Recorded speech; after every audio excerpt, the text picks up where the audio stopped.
famous Beachland Ballroom in the Waterloo Arts District, one of the coolest arts districts in the country.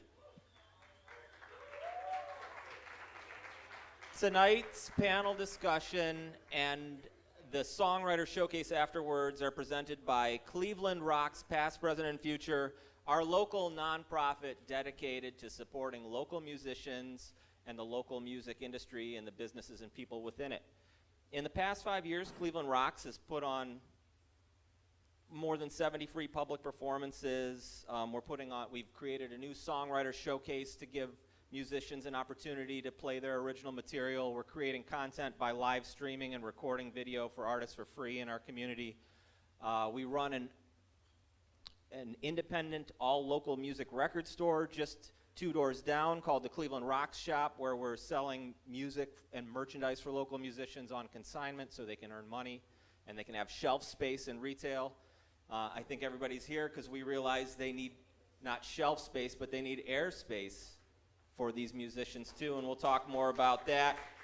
But Cleveland Rocks wanted to make sure we had this conversation and gave the community the opportunity to weigh in, so there'll be an extensive Q&A at the end of this where our panelists will take questions and comments.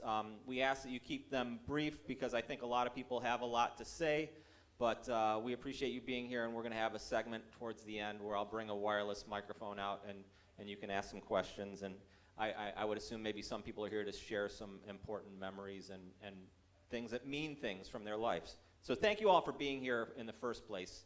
I'm excited to have our panelists tonight, Allison Baumgartner, Liam Main, both from ex-CSB, Jason Sokol from WJCU, and Rachel Hunt from WRUW. Thank you to all of them for volunteering their time to come up and share with everybody. I would encourage you to check out our website, check out what we're doing, talk to our staff member Kim in the hall, or our executive director Cindy Barber in the back. There may be some other Cleveland Rocks people like Ryan, who's operating the live stream, and my name's David Kennedy, and I work for Cleveland Rocks as well. We're looking for ways to support the Cleveland music community. We're already doing a bunch of things. We're looking for ways to engage the community in what we're doing. There's volunteer opportunities. There's free performances we put on. These talks, next month we're putting on a free discussion of accounting and record keeping for musicians. So like this is an important resource and service for musicians in our area that they need to learn how to utilize and take advantage of in order to advance themselves. Just like radio, just like we just did technology talks, we did management. So every month we're having another topic and discussion like this. So thank you all for being here. I'm glad that we have a passionate listening audience for all of these great stations and all these great shows these people have. I'm going to get started with them. Thanks for being here, everybody.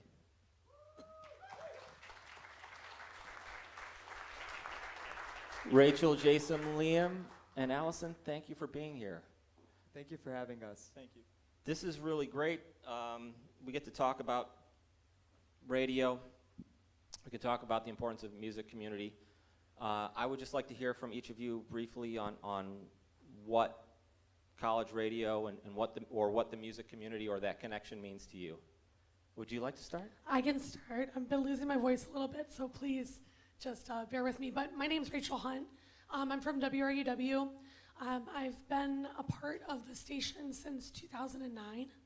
I got into doing it as an undergrad. I was going to Case Western for art history and English, so truly like nothing connected to music or music marketing, but that is where I found my profession. I interned under the folks running Live from Cleveland at that time, and that is our live music show that happens every Thursday night from 10 to 11 p.m. I have some of my programmers here in the audience as well. And we book a different local live band. They can be local, regional on that program, and we've been doing it for about 25, 30 years. It has been going on even before I started at WRUW. I'm also currently the promotions director, so I'm the person who's in charge of coordinating all of our ticket giveaways at WRUW, and I've been doing that in one way, shape, or form since I was also a student executive member of WRUW when I graduated in 2012. currently also the marketing director at Grog Shop, and that is my full-time job. And I would not have my full-time job without WRUW, so it has directly correlated into a career for me and opportunities for lots of local musicians. Thank you very much. Jason, would you share, please? Sure. My name's Jason Sokol. I'm the general manager of WJCU over at John Carroll. And like Rachel, I got involved in college radio in 2009 as well. Not at John Carroll, though. I started at Baldwin Wallace. I was a student there, and I just needed a minor. And my advisor said, you can take anything. You could minor in dance for all we care, is what they told me. And I can see my staff there saying that they know that'd be a bad idea. So, but I listened to The Sting when I was in high school and enjoyed the music. This was around the time when alternative was really having a moment. And so I got involved in the radio station and fell in love with it. Went on to a career in commercial radio. I also worked at WKSU before the current management had it. Yeah. Before the current management had it, all right? But it's given me so much. Like Rachel, it gave me a career. I was fortunate enough to become the general manager of WJCU in 2020. And it's something that is so special to me. It's something that gave me a career, and now I get to watch my students have that same experience. So I've been involved in a lot of different facets of college radio. I did music shows when I was in school. I was the news director. I did sports. I did a little bit of everything. And it gave me that radio career, and it allowed me to come home to college radio 5 years ago, and it's been a heck of a ride ever since. Thanks, Jason. Liam, please. I am Liam Main. I'm the business manager of XCSB, formerly known as WCSB 89.3 FM. I've been with the radio station since 2023, so not that long in comparison. I'm currently wrapping up my college experience, and so doing something like radio was something I knew I wanted to do. I wasn't somebody who listened to WJCU or WCSB a ton growing up, or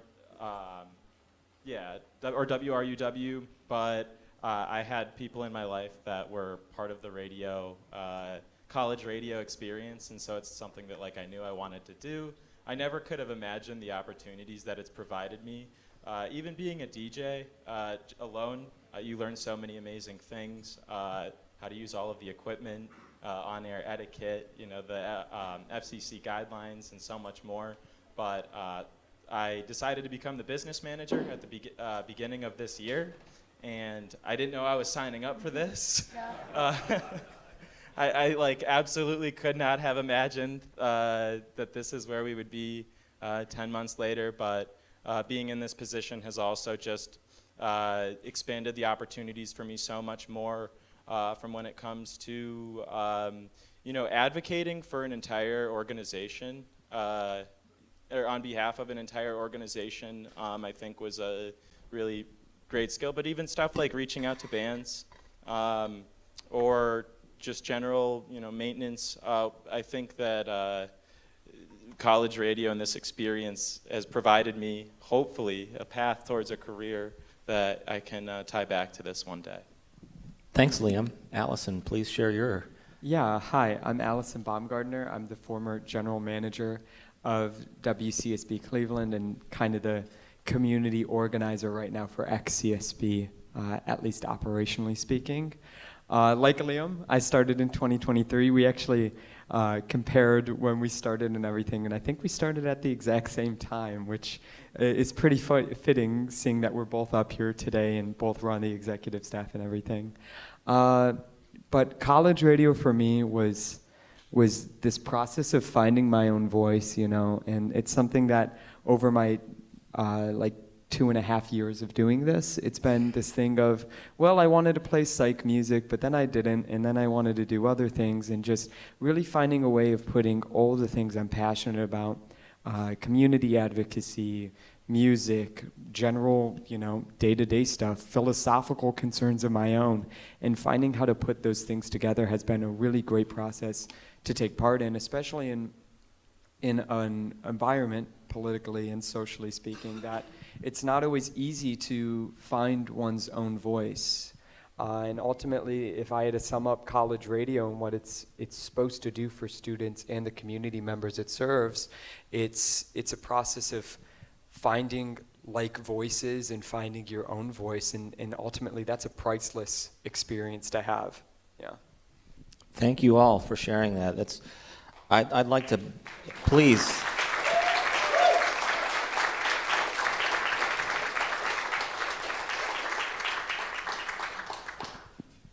I'd like to share a little bit. I'm not going to do a lot tonight. I'm going to just this one thing. I found college radio when I turned 15 after living somewhere that had one radio station for years. And I moved to the Cleveland area after being away from the Cleveland area for some time. And I settled in North Royalton for 1 year, and I could get Akron and Cleveland college stations. And that combined with the county library system, being able to hear new music and then go find it and connect with what these DJs were playing and talking about, really opened my listening and got me very passionate about music. It definitely led me into going into the kind of career and work I'm doing. So thank you all for playing great music, first off. I love it. Yeah, thank them for playing great music. That's what hooked me first. Well, we're going to talk about all kinds of things about the importance of different parts of the community. Rachel, you mentioned getting into your job because of it, and you're in a venue, and I know, and I thought it was kind of obvious, but I wanted to state it, that it's super important to have college radio because those are the only stations that are connecting the listeners to the independent artists who are coming through the venues like the Beachland and the Grog Shop and the Winchester. And, we did a great survey a couple years ago and found that there were the independent venues in our area put on over 15,000 music events a year. And by and large, your stations, your colleagues are the people connecting us to be able to know what's coming here to town and to come together in places like this. This is where a lot of us find our communities in these places. And without college radio, we don't have a roadmap. Yeah, especially with independent venues, right? With our venues that are 500 capacity and smaller. I talk about this quite often at conferences across the country, right? About how important it is to lock into your local college and community radio stations, because we're truly the last outlet for a lot of people that is not pay to play, right? I'm a marketing director at a independently owned small venue, just like the Beachland, and my marketing budgets are small to non-existent. So I only have a certain amount of money to put into market every single show, and everything is pay to play these days. Even your favorite TikTok influencer, which we hear this all the time, this is how the kids are finding out about music, right? Even your favorite TikTok influencer will be pay to play one day. And college radio, it's kind of our double-edged sword, is that we don't have any sort of pay to play. We don't have that kind of maybe necessarily greed or need for money like that is backing us, right? So I always encourage people to do research into their local college and community stations, because often it is completely free to do ticket giveaways on those stations. If you are a nonprofit community organization, it is completely free for you to run a PSA on your local college radio stations. And we often will come out and broadcast live events. WCSB is, every year they had their Halloween Ball live broadcast. WRUW is broadcasting that for them this year on their behalf. But we do a plethora of that type of work for the community. We don't charge anything. So I think that a lot of us, at least me personally, thought this could never happen in Cleveland. One of our local stations, college community radio stations, could never be bought out or go away, because everyone realizes what a resource this is here. We have 4 extremely strong college radio stations within a 20-mile radius, and we are recognized as one of the leaders in college radio in the United States. And so, we've been this beacon of light to others that they could get a college radio station together, get an FCC license, stay on the air, sustain themselves. And it's just unfortunate what has happened here. But truly, I've met people from all over the country, from California to Nashville to Washington, New York City, our WFMU brothers and sisters who are on our same wavelength, 91.1. And really, we have been an example to all of these other college stations, and it's something I always just recommend. They are out there in every single city. All you have to do is look for them for these opportunities, but the more and more we lose, the less and less free opportunities are out there. You also mentioned like this kind of pay-to-play system, especially when it comes to social media and how that factors into connecting with your local scene and doing ticket giveaways and finding new music and everything. And one thing that sets, and I've talked about this a lot over the past 2 weeks, one thing that sets FM radio apart is it is a limited medium. There's only so much space on a local dial for people's voices to really be heard and for local events to get coverage. And unfortunately, we're seeing this move to streaming, and it's, as Cleveland State, just to be blunt, is using that kind of reasoning in order to push students towards a streaming method too, is that they see it as the future. But it's like TikTok and everything else. It's a system that everyone starts at 0, but even getting to 100 is a 50-year game in itself. But what we see with FM radio is you are immediately tapped in to a local scene that's only 20, 30 miles away, and that is so important, not just for finding new music, but also, again, economically speaking, like the number of tickets we are able to give away and shows we are able to promote and shows we're able to put on as community radio stations is really dependent on having this locally rooted ethos that mutually aids everyone that's involved in it, from music venues to the DJs to the listeners themselves. And people are starting to catch back on to that too. I think people are realizing, and there's been a lot of reporting over the last probably month or two, not related necessarily to what's going on at Cleveland State, but nationally, people are finding college radio again. The audience is finding college radio again. Gen Zers are finding college radio again because they realize that it's not powered by the algorithm, right? It's powered by people. It's powered by a lot of the people that are in this room that are very knowledgeable and passionate about music, and they realize that, hey, maybe those people actually know better than the algorithm what we ought to be listening to. So you are seeing the numbers tick up, even among Gen Zers, for radio listenership, college radio involvement, all that, because I think they realize that what they're getting on college radio is real. Thank you. I'll also say just really quickly, by the time that stations like IdeaStream, by the time stations would and I love 103 Alternative Cleveland, I love our iHeartMedia stations, but by the time that most of them even pick up on shows that are going to be at Grog Shop or Beachland, those shows are already sold out because those artists already have the money behind them, the promotions teams behind them to be pushing them out there, the label work. And a lot of the things that we promote on college radio are things that they would not touch until it's too late. We don't need the help anymore, right? But college radio is always my first stop as a venue marketer to say, who's interested in this? Who's listening to it? How can we promote these shows? We have a great show tonight here at the Beachland Ballroom in the Tavern, Aston Mother's Temple, as well as a great show over at Grog Shop tonight, Frog. 2 bands, different sides of the spectrum, but that commercial radio would probably not touch with a 10-foot pole because there is not enough money behind either of those bands to justify them getting involved with commercial radio. Agreed. Along with that, I mean, you're providing a very necessary service to those bands that don't have access to other channels, and with your online rebroadcast stream, you're reporting every single song. Do all your stations report every single song? Is this something that happens? Well, I mean, there's NACC charting, which is the main form of doing this, which basically is for music within the past 365 days. So let's say a new song comes out today, there's 365 days for that to be charted.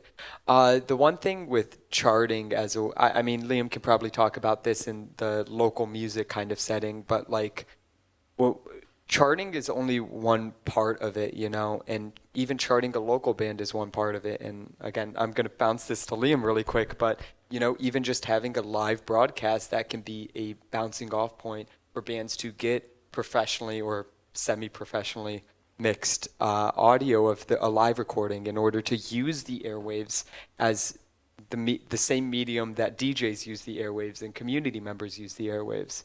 I don't know if you want to talk about the live at CSB thing in regards to that or not. Yeah, I mean, I could tell that's sort of where you were going with that. So we at CSB were able to start our actually first live session series, sort of similar to Live from Cleveland. I'm in a couple of the other series in the area, but that was just another way where we were connecting with you know, very local artists, not big by any means, but being able to provide them the platform to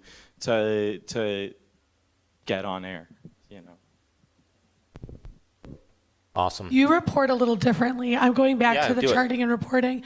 JC is a little different, correct? Yeah, we are a little bit different. We report to a couple different places because we've got a format for most of the day. So we're reporting to Jack Martin for most of our AAA stuff. There are a couple things we do for NACC, but the other thing too is you can look 24/7 and see what we all played. A lot of the commercial stations you find now, they don't have that. So even if they did play a local band, you might not know, or if somebody hears it, they might not be able to go back and see what it was.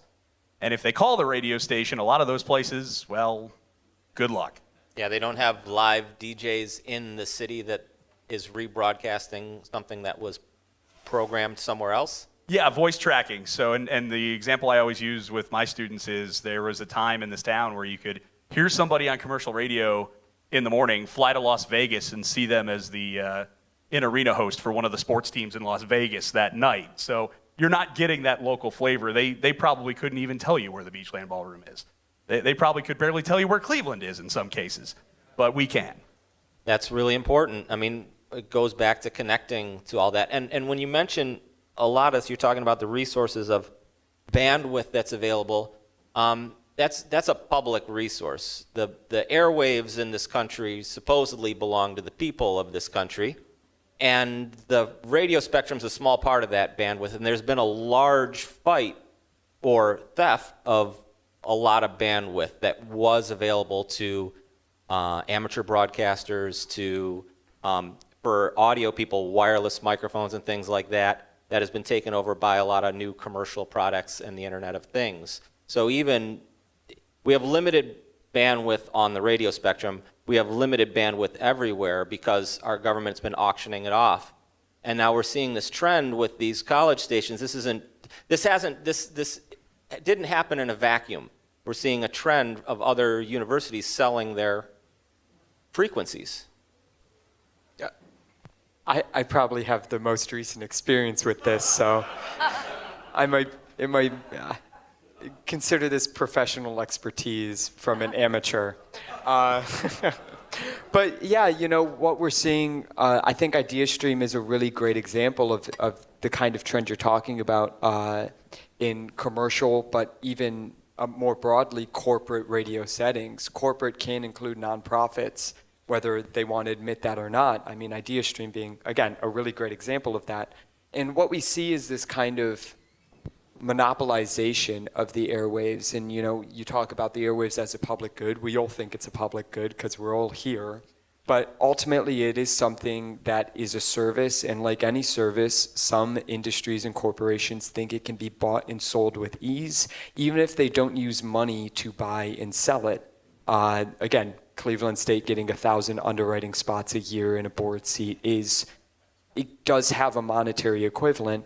And I mean, the IdeaStream itself is setting a precedent as an organization because there was the WKSU deal before that, which wasn't exactly the same, but it was similar in scenario of how that transition went down.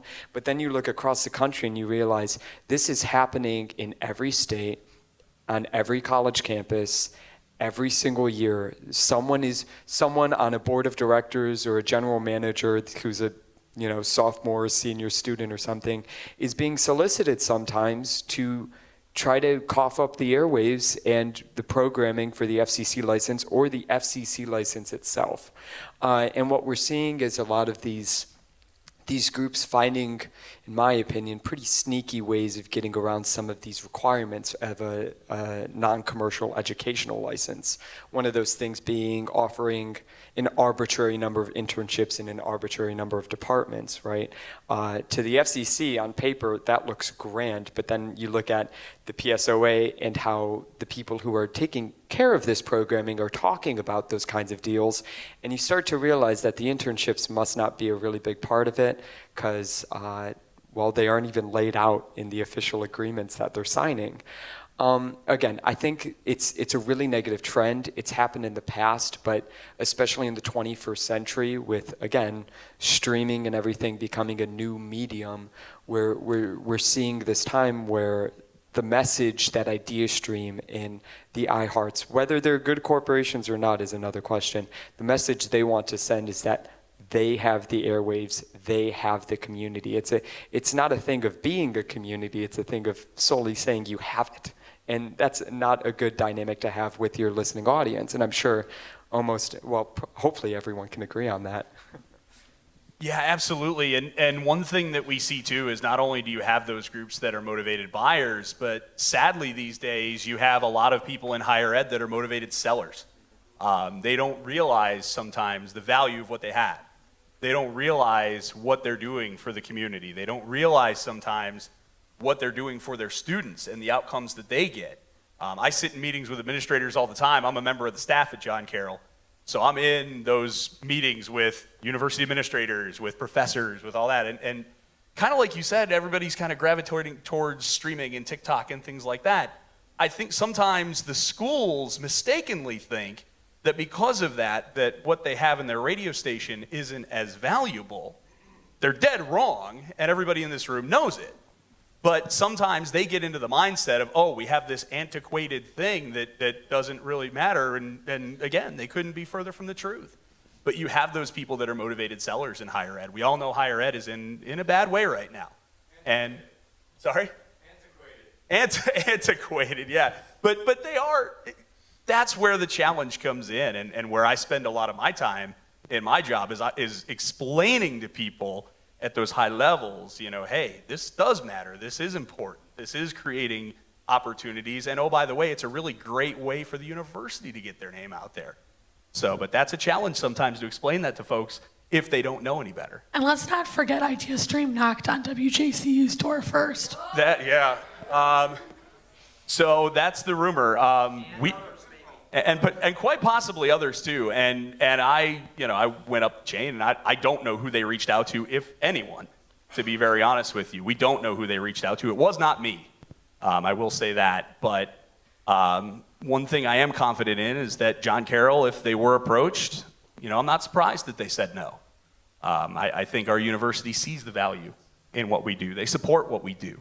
And so I don't know who or if, but if it happened, I'm not surprised that the answer was no. Not to play the one critiquing here, but I think CSB is in a particularly different spot than an RUW or a JCU, purely by the fact that it is a public state university. That means all the mandates, the SB1s out there and the Jerry Serenos who can maniacally laugh when this stuff happens, when it does happen, we also have to take into account that as a state institution, it doesn't have a buffer. There is no sort of protection in the same way. Not to call you out for your wonderful luxury. You're totally I wish we correct. had it. No, not at all. You're good. But it's ultimately something where, CSB as it was had so much freedom because of the Constitution, it's a little document, but it was also such a liability politically in this modern climate. And going off of what you were saying about people think it's antiquated. In conversations with Bloomberg, and Liam will shake his head at this, she mentioned streaming more than she mentioned us getting our FM signal back, and ultimately she kept saying it was the future. But what is the future if it's not locally grown and locally rooted? It frankly is just, it's homogenized, and it's syndicated and broadcast around the globe, and that's something I think we can all be better advocates of, even just by listening to college radio. But what we have to realize is when these negative precedents are set, when these systems of gobbling up college institutions are systematized and embedded in the system that universities are following in the 21st century, we also have to realize the homogenization and the process of dulling the character of the community left end of the dial. I mean, the left end of the dial is for non-commercial stations and college students to, F up on air, but it's also where you get the most genuine connection with your community. Even if we look at a WMMS or an iHeart, like you were saying, most of the time it's either syndicated, some of them even use AI now, which, but that's something you wouldn't find on the left end usually. But it's unfortunate that this process is taking such a hold of universities, public and private, where they genuinely start to consider the financial benefit of selling off instead of considering why does the buyer want it so badly. One thing Bloomberg said to me multiple times is, well, streaming's the future, and I've said this to Kevin Martin as well. If streaming's the future, why do you want the FM signal so bad? And we really, I think if there's one question we can all ask ourselves here, it's that main question. If what everyone is saying at the higher administrative levels of any institution is something is the future, why is the other thing not the future? And what is it at the cost of? Because usually it's more cost effective, but it's certainly not cost effective for the students paying tuition or the community members who would still donate to those organizations. Thank you. That's important stuff. This is all happening in the context, as we said, of other radio frequencies being sold in other places. Radio frequencies are a non-renewable resource. There's a limited spectrum. There has to be space between them, so they're not going to make new stations in between. You mentioned that streaming, future or whatever, that other station was already streaming. I mean, if it's the future, you're there, bro. But along with that, this is happening in the context of stifling of dissent from faculty and from students on universities largely. You mentioned the political aspects of this. I mean, this is a stifling of dissenting voices on campus, period. Well, fun architectural fact, if you look at the way Cleveland State is constructed, the Student Center and Rhodes Tower, and I'm sure some of you were at our silent protest in the quad there, it is built like that for a reason. It was built during the 60s, so Vietnam and protest movements were a big part of everything. That quad was built to deter student action from moving off campus and from moving to different parts of campus. But what we're seeing here is it's not necessarily physical anymore. We're seeing that the kind of dissidence they don't want to see is stuff on social media. It's stuff on the airwaves. It's places that are the most publicly accessible because, unfortunately, universities do not have the purview to strike a social media page down or downright expel a student for socially dissenting or politically dissenting to a decision that they make at the administrative level. And we're seeing that right now where free expression is really something at risk, and we're seeing it online with the ability to dox individuals easily, with the ability for people like Jack Helbig to get away with calling our members, of differing mental capacities just because he's using a private account, and IdeaStream takes no credit or no culpability in that thing. And we're really seeing how Kevin Martin wanted to talk about the double-edged sword of social media at the City Club on Friday. I think it was drowned out by some student and community voices. But, I can't help but agree in the opposite way, in the sense of we need to have spaces like that where people can can be Jack Helbig level violent, and people can be ex-CSB level constructive. Because if we don't have that ecosystem where the only check is some, Mark Zuckerberg or whatever you want to say, we really lose some of our statewide, national, and international power as members of a local community. And it's almost as important as connecting with the local communities, connecting with our statewide communities and our national communities, and even getting voices from around the globe to really understand how radio can affect change. And, this is nothing new. I'll keep talking for a couple minutes. It's nothing new. This is, in fact, something that happened frequently in Spain, in Italy, in Germany during their dictatorships and things that were happening there.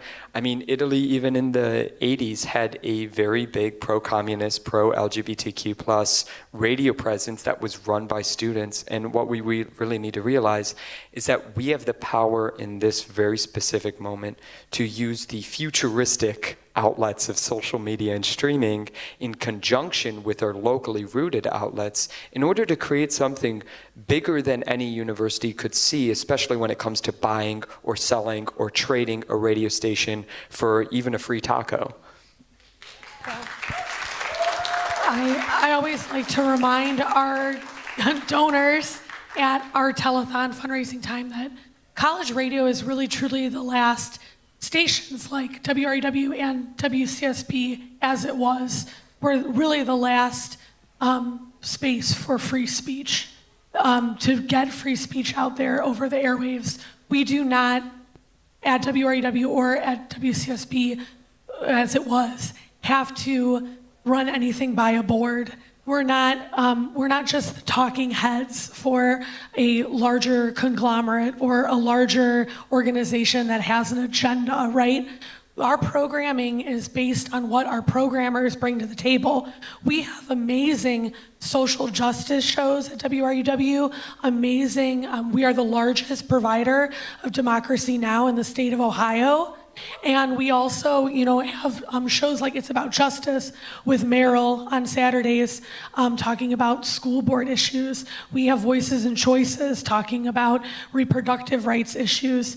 And those programmers are in charge of their own programming. They do not have to run it by anyone. They do not have to bring it to the table. We have certain public affairs language that we need to use, right, to be legal with the FCC. The views and opinions expressed on this stage during this panel are the views of the panelists alone and not the views of the Beachland Ballroom or any other hosting organization or sponsor. You can But tell they should be. Dave's listen, right? But, we've gotten in trouble for it sometimes, right? We have had kind of far left and right programmers at the station, but they had the exact same ability to present what their viewpoints were. It was a democratic process. There was no one silencing them because they said the wrong thing. And it's such a travesty that we're losing one of those types of stations. I think as we talk about the political pressures that may be influencing some of the decisions, we all realize that we are the political pressure that can influence these decisions as well. And there is precedent for a station, at least one station that I know of, going back after a certain amount of political pressure was applied to that institution. Thank you all for being here. You are important. And also, Allison, I don't know if you want to run down. I'm sure everyone in this room has already signed the petition, already this morning messaged council people, but are there any other ways that they can put the pressure on? Yeah, actually, one thing I would like to say about the city council resolution going through tonight is that we got over 250 comments about the resolution.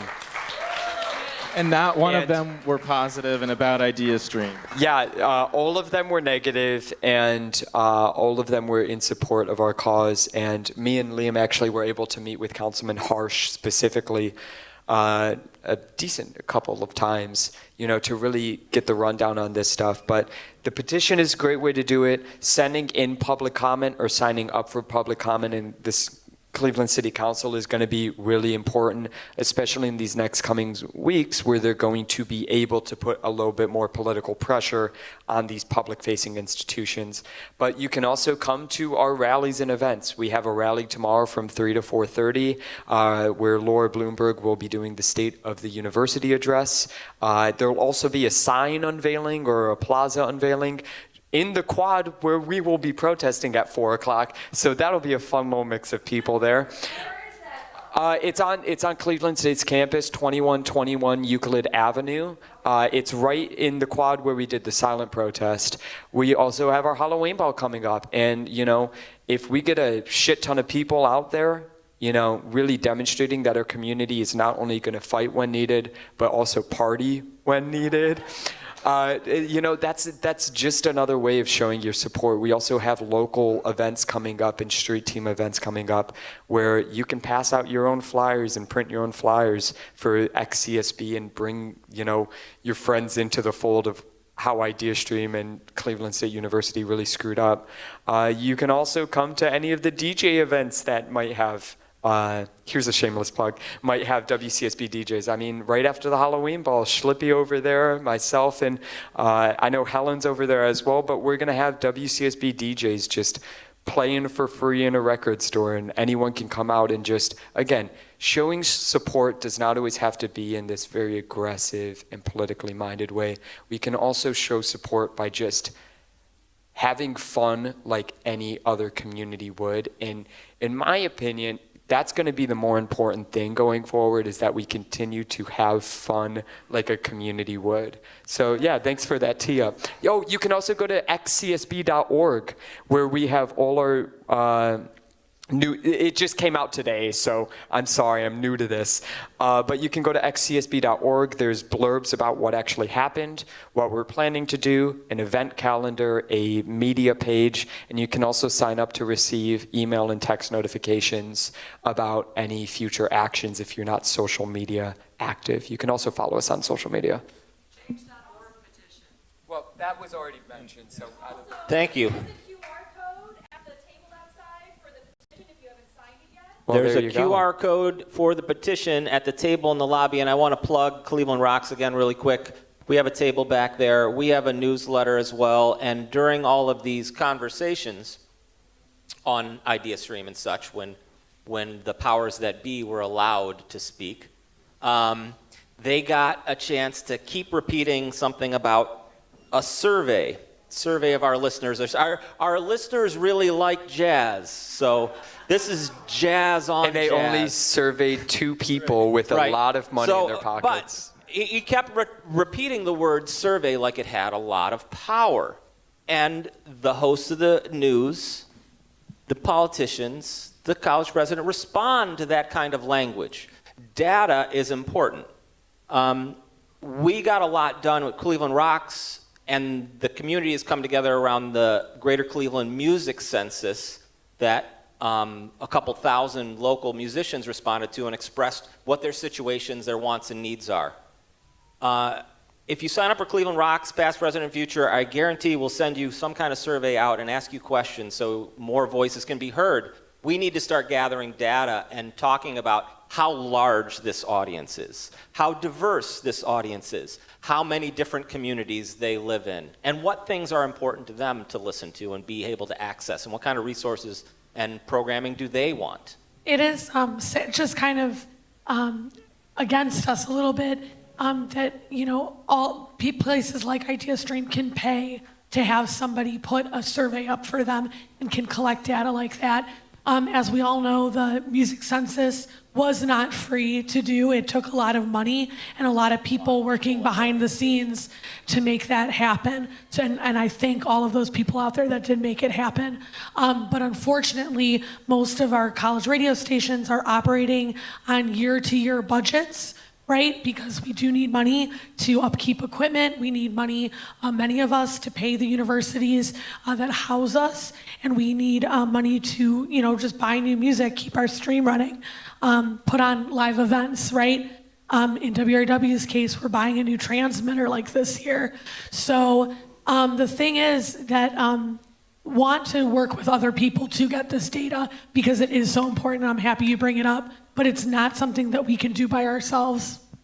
It also sounds, and while we're sitting here, I was just thinking about this. I think most of the people that are students in this room at some point are going to have to take some sort of a research methods class where you have to do like a survey or a study or something like that. What better way to get a good grade in a class than by doing some research about what people really want to listen to in this town? So I'm calling out my own students on this one, but. And they did that in Pittsburgh recently. They were not able to get money, enough money raised to do a music census like Cleveland has just done, but they did work with students at University of Pennsylvania to do a similar kind of senior study like that. And they're really invaluable. It's invaluable to do that kind of work. All right. Well, I mean, that's some. I'd like to hear maybe a little bit now about how each of your stations differs. College radio isn't a monolith. Obviously, we talked about a little bit about the differences, public universities, private universities, but some things are, I know a little bit like some are department functions. There's a communications department or something like that and a radio program in the school, and some of them are student organizations. Please tell everybody about where your category is. WRUW is a student organization. We fall under the media board category. When I was a student, I was the president of media board, and I also worked with UCB, our university programming board, to do budgetary, spending and pass all of our, like the things that Liam does for WCSB and ex-CSB. So it technically is a student organization. We are funded through a student activities fund. Unfortunately, Case Western does not have a broadcast program, and we do not have a journalism major. You can minor in journalism within our English department, but as far as communications go, that degree is very limited at Case, which is weird to me, super weird. Marketing, it's a part of our business school, the Weatherhead School of Business. So WRUW is really like the only experience that if you are going to school and you want to get into broadcasting or you want to be a part of a journalism program, it's a great way to get involved within that. And part of our funding comes from student activities fee, but it's about like a fourth of our money that comes from our student activities fee. The overwhelming majority of our operating budget comes from our listeners. We raise a lot of money at telethon time. We could not keep doing what we're doing without you, so thank you so much. But we also are a community station. We are open to community members to participate, and this is why we have been able to at least try to give WCSB ex-programmers a platform at our station because we are open to everyone. There is a training process that you need to go through. We train a couple times a year, so we hope that we can welcome people on board that may not be able to do a streamed show, right? We also are open to, like all the community members, all the students. We report to NACC, but we are a student organization. We're not part of a program. Great, thank you. Yeah, so we're a little bit different than RUW and I think CSB as well in that we are a part of an academic department at WJCU. We are part of the Tim Russert Department of Communication. And so that has impacted how we do things quite a bit. If you know us at all, you know we've got a format during the day. Our training class is actually part of the academic core at John Carroll. So if you don't want to take band, choir, dance, art, something like that, you can take radio and fulfill your performing arts credit at John Carroll. As a result, it's become one of the most popular classes on campus. I'm not even kidding. I had to change the course and make it instructor permission only to take it to make sure that people could get into the course that wanted to, because it was getting just swamped with people that wanted to take the course. So, but that has impacted where, we're a little bit more, I don't want to say in a box, but certainly we do things a little bit different. We have to be academically assessed every couple of years. So the professors listen to what we're doing and say if it is academically sound or not and things like that. So we are a little bit different in that aspect, but we do still have a lot of the things that make Cleveland College Radio what it is. We started as a student organization in 1969. That changed in about 1986, 1987, when we were put into the comm department. But from that, it has given us a little bit more stability, but we still have a lot of our community hosts, a lot of our community members are here tonight, and we are still dependent on fundraiser money. You would think, oh, well, you're a class, you're getting a lot of tuition money. No, we're not. In fact, we get less than 20% of our operating and capital money from university funding. The rest is from donors. So I'll echo what Rachel says. Thank you, thank you, thank you to everybody that's donated to ours, to theirs. We need you guys. That is for sure. But like I said, we run a format during the day. We run block in the evening. So we've got student blocks. We've got community blocks. And it has worked out well for us, but it's definitely different than these guys. Yeah, tell us about Freeform, please. So, yeah, our station is probably a little more similar to RUW's in the sense that we were recognized as a student organization. So that's since starting in 1976, we've been woo! Whoa, that have been a long time. Since starting in 1976. With the airports and the American Revolution. We historically have operated as what you would call a general fee unit. So students pay general fee dollars in their tuition every semester. That money would get bunched into a fund that is sort of there as a safeguard for the larger organizations on campus, for the media organizations, for the Student Bar Association, Student Government Association, Student Sports Club. And so this was sort of how we could secure this was where our scholarship funds would come from and our chief engineer's salary. What's shocking sort of through all of this is the university, so let me back up a little bit. Being a general fee unit, the leaders of those organizations would serve on the General Fee Advisory Committee, where it'd be basically an oversight committee for the Center for Campus Engagement, which oversees all organizations on campus, controls our funding, any events that we hold. They sort of go through the Center for Campus Engagement. So it's shocking through all of this with what's happening to WCSB that the university is now working to dissolve the General Fee Advisory Committee too. So what that means for the other media organizations and the other large organizations on campus that would use that funding, now all organizations are recognized under just a general budget that we all know is going down each year. But yes, to reiterate the point that a lot of our everything else was from fundraising, from events to equipment to new music. All of it was because of our listeners and because of our donors. And so we wouldn't have been able to make it 49 years without our listening community. I should add that Leah mentioned that there's a board of people that kind of like are the leaders or executives of the General Fee Advisory Committee organizations that are recognized on campus. We're supposed to receive a scholarship or stipend per semester in summer pay. 5 out of the 6 executive staff members did not receive summer pay this year, and we have still not received our student leadership scholarship. Actually, so did you receive yours? I only got half of the amount. Yeah, they were supposed to pay out.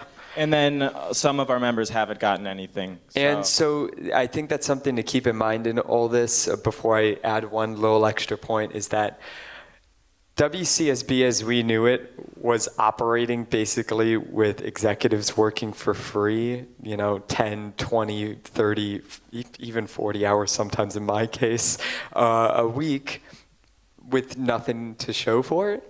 But the one thing I would also like to add that WCSB historically provided was our ethos was the weird shit. If you were looking for something extra kooky, to tune into 89.3 to find that, and that's what kind of set us apart. But I think all the college radio stations all had their own very distinct character and function to them, Some of us are formatted, some of us are not. Some of us take free form a little too much to heart. Some of us take it as free form, but that's okay. But it's definitely worth mentioning that the limits and liberties that we receive in each of our respective university settings kind of sets a character for how each of our radio stations develop, and it gives us all a different kind of general personality to tune into. And you don't have to like all of it at the same time, but you should appreciate that they're all on the same end of the dial. Yeah, I remember the first time I heard Casey Kasem freaking out over I still haven't found what I'm looking for on WCSB after midnight. So, the weird shit, you know? Yeah. Let's talk about your music collection. I know it sucks, but please, I want to come down this. I want to start over there first because. Yeah, you're breaking my heart. I know, but there, it's so like. Commercial radio stations don't have music collections. No. Yeah, so that's another thing that sets a lot of these college stations apart. We have that history in the palm of our hands. I remember being the music director at CSB, and I was going through this box of cassettes, and I found an original hand-drawn Daniel Johnston cassette just sitting there in the corner. I'm like, I would not find this anywhere else, and I think it's still in the executive staff office that we would be trespassing into. But yeah, so it's unfortunate that the university, without actually taking into consideration that they have not audited or done an assets count of any of the assets at the station in our 49 years of existence, basically leased out all our equipment and music to IdeaStream, even though they really don't want it nor need it. I don't think they're going to play Archie Shepp anytime soon, but it's a nice thought. Yeah, but the one thing is we don't have access to that library, and it's I think a little over 100,000 pieces of vinyl, CD, cassettes, 8 tracks, reel-to-reel. It's everything, unfortunately, even though we can't play most of it. Well, some of it. Yeah, but the records is the real heartbreaking thing, because a lot of those had station history drawn on in ballpoint pen right onto the covers. The defacing process was part of the charm of college radio media. If you've been to a college radio station, you know exactly what I'm talking about. People not just saying, oh, this song says the F word, it's people saying, oh, I really hate this dude who was a part of a station at this time and I never want to see them again. And you get a little story, you know? It's like outer notes instead of liner notes. But yeah, we don't have access to that music collection, and it's something that we're trying to get IdeaStream in Cleveland State. I know we have meetings with Bloomberg all the time, trying to get them to amend that agreement. Unfortunately, they're really not willing right now, but they do have the possibility of saying, yeah, we don't know shit about the music library in there. What is Einstürzende Neubauten? Why do I need that record? You know, I don't think Laura Bloomberg's going to be listening to that anytime soon, but it's nice that she has it in her quote-unquote personal collection now. Yeah. Where other universities are preserving their albums, like Bowling Green has the huge vinyl preservation program. I mean, it's important history, like you said, and it's saddening. It's embarrassing. Cleveland State is a keeper of public history record archives, you know, and the stories of our neighborhoods and communities have been held there. And this is a story. This is many stories of our neighborhoods and communities. I would be devastated if something like this happened to WREW because we have one of the largest vinyl libraries outside of the Bowling Green program. And we have, you know, at least 30 to 35 years of live local recordings that have been done at our station or at our Studio Rama event that live only at WRUW. There are no other records of those recordings, plus all of the vinyl 45s, 12 inches that have come in over time from countless Cleveland bands, everybody from the Dead Boys to Biblical Proof of UFOs or whatever, like things that you won't find anywhere else because we were doing that archiving, we were doing that process, as well as I'm sure WCSB, but you know, there aren't that many organizations out there doing that or that have the ability to store and archive like we do, so. And we're one of those people that don't have the ability to store. Our facilities at John Carroll are very small. They're very well located. They're in the heart of campus. We're in our student center, which is great. Problem is we don't have a lot of space. So we are unable to, and before I got there, they actually undertook a project to digitize all of our CDs so that we don't lose that music, We have it lossless, but we don't have our CD collection. You better believe we kept our vinyl collection, though. And that is actually one of the secrets of the university clock tower. It's all hiding in our university clock tower at John Carroll. Well, good. There's no flooding. No, they No can't flooding. flood. Well, wait. Hang on. Let me just make sure there, because you never know these days. But anyways, but no. So we've kept our vinyl. In fact, we've taken donations of a lot of vinyl lately. And once we digitize our CDs, we do our best to pass them on. If we can't keep them, one place they're not going is in a landfill. So we make sure to try to pass on what we can and make sure we can pay it forward. Last year at the Waterloo Arts Fest, there was a table full of CDs being given to the community. The And, world famous WJCU free CD trough, yeah. oh man, I got some good ones. They're getting used. We and actually they do have notes written coined all our over own them. CSB one for student events. That's how we would get students to apply for the radio station. We would have little postal boxes with CDs that just said, free, please take it. And yeah, it works. I hope it works yeah. for you guys. Just too. another example of all of you giving back to the community again. Well, I can almost assure you that, going back to the heart of the question, Cleveland State didn't write that into the agreement, or even IdeaStream didn't write that into the agreement because they knew what was in there. They just knew there was probably value there to the kind of essence of what they were, in essence, purchasing or making a partnership agreement of. And what we really need to realize is that, the first thing that members came in to say after we were locked out of the station, and I was able to buzz in a lot of the members, the first thing everyone said is, what about the records? And it's unfortunate that they're all sitting there, and luckily there's steel reinforced floors and there's really nice shelving for them to be on.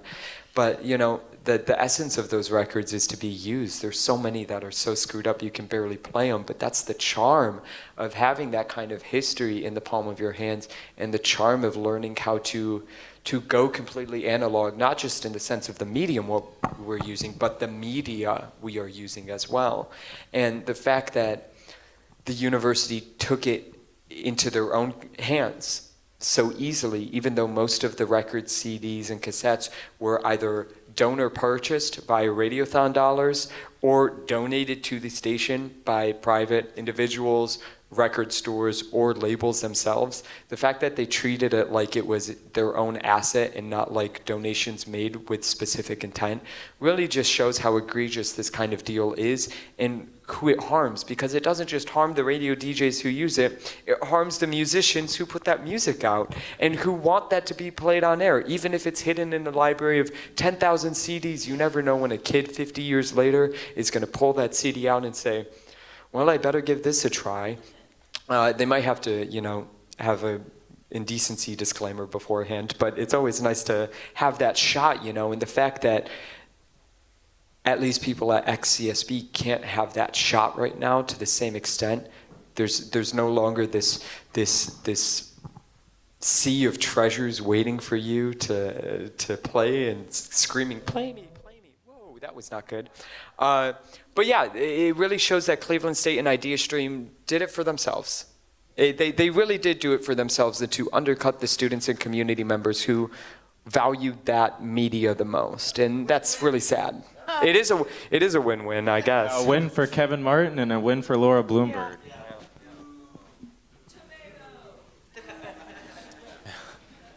Well, the food bank's right across the highway. So, I mean, that is a tragedy. It should be saved. It should be preserved. I would assume that there's DJs as well who purchased the records and brought them in and donated them themselves, and there's history, and it's all very sad. Well, it's not all sad, Yeah. I know we can Give get me down. hope. So here, I'll give everyone hope in a quick 5-minute boost. But this isn't all sad. We need to use this kind of grief and anger and sadness to more productive ends. And I think by us doing rallies, by us being in this room together, this is what the hope of a community looks like. This is what community looks like. And ultimately, we can get really sad about losing the records and losing the equipment and losing the space, but ultimately what matters most is that we still have this community, and we're still here, we're still kicking, we're still finding ways to DJ, even if it's live and not over air, and it requires people to actually drive places instead of just, listen to it while they're driving. But that's really the hope in this scenario, is that we are coming together in a way that I don't think any of our stations have really come together before.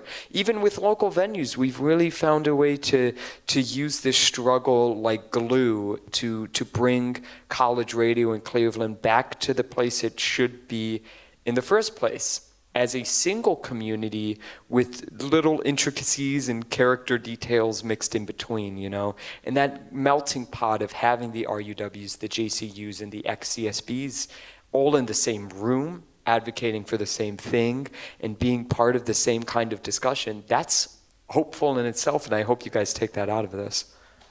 Thank you.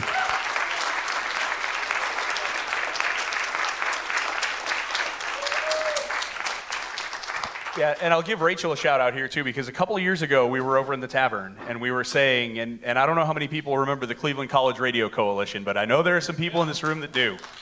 And yeah, and I remember, Rachel, you saying we needed to start it back up. And, we all get busy on our campuses and with things, and I don't know about you guys. Well, we're not even a thing anymore, so unfortunately. Wait a minute. Ex-CSB is very much a thing. Yeah. You're very much a thing, but I think honestly, I think we should probably talk after this thing's over, because we probably need to get that back going so that we can advocate for each other, that we can support one another. I know we've talked about it a lot over the years, and it's been talked about at different times, but it's probably time. We've had a lot of great conversations throughout the years, and even though we all play with one another, in our popularity contests with Cleveland Scene or whatever, the Plain Dealer or Cleveland Magazine, we all do work together, and it is our goal at WRUW to, again, try to provide a home or platform for a lot of the ex-CSP programmers who want it. We are here for you. We're wanting to welcome you with open arms.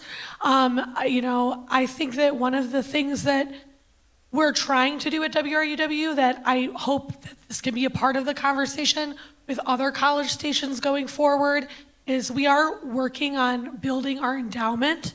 So I'm truly just saddened that CSU did not even give WCSB the option to start an endowment or to look towards building up a fund for either your scholarships or your student radio station. All of the campus clubs at Case Western are eligible to start building an endowment. And a couple of years ago, we said, I think this would really make us seem more legitimate with the university if we start building our endowment. And through donations at telethon time and through moving around some of our own funds, we were able to start an endowment. And this is an endowment that will keep growing over the years.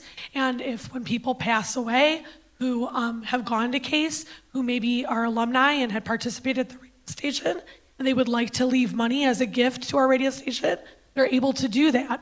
And I know that people are taking advantage of this, and in a few years, we should have a pretty substantial endowment. And so that gives me hope for WRUW specifically, that we will be able to keep living on into perpetuity no matter what happens, because our university will see us as a serious fundraising organization. Thank you.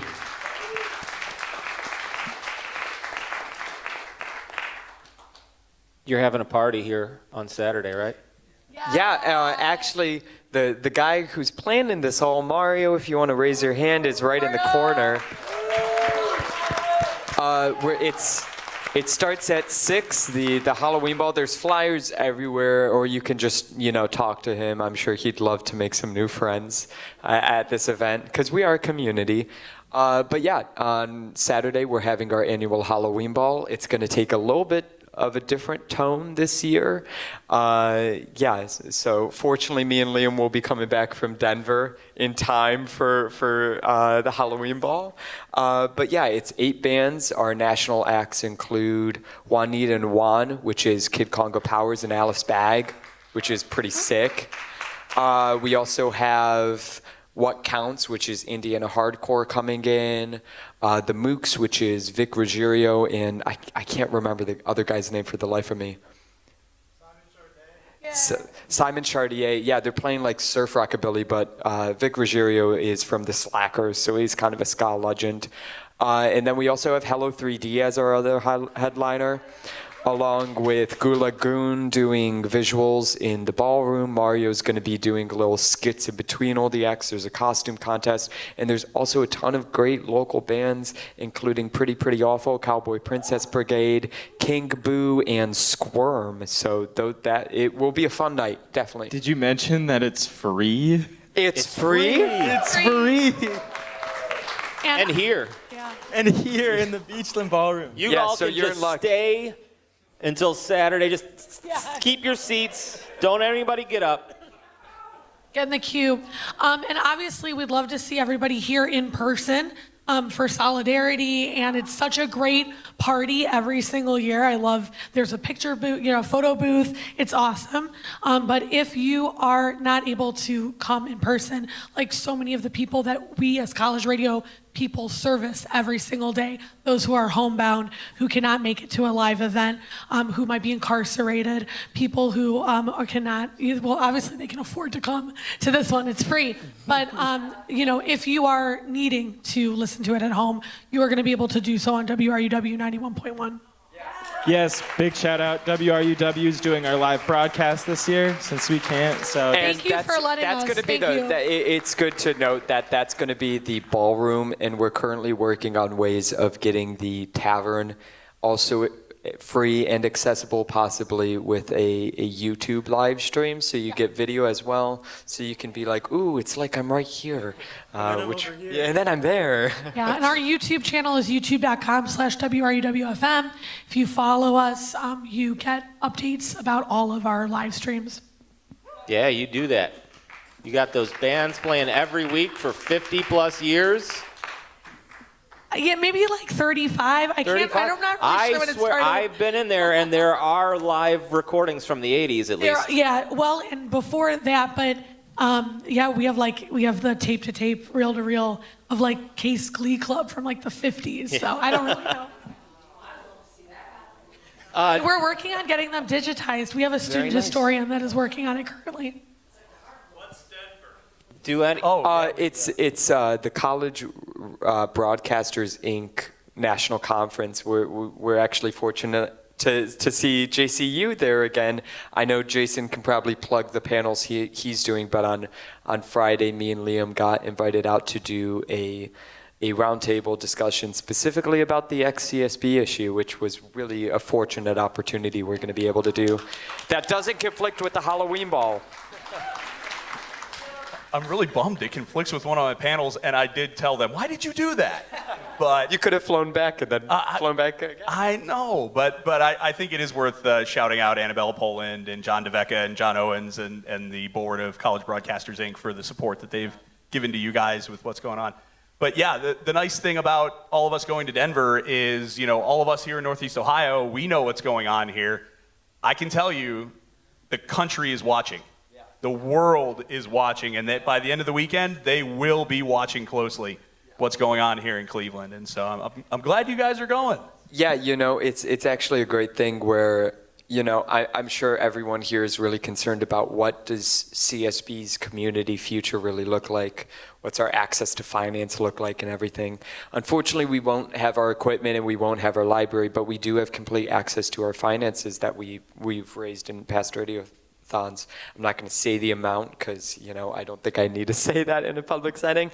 But what I can say is we also have offers from organizations like CBI to help us get immediate access to equipment to get up and running again if Cleveland State really decides it doesn't want to, work with us, and IdeaStream continues roadblocking any progress of getting the student organization back to its same status. Obviously, there's only so much I can talk about on that front, but what I can say is that we're really trying to explore options within a university and without a university.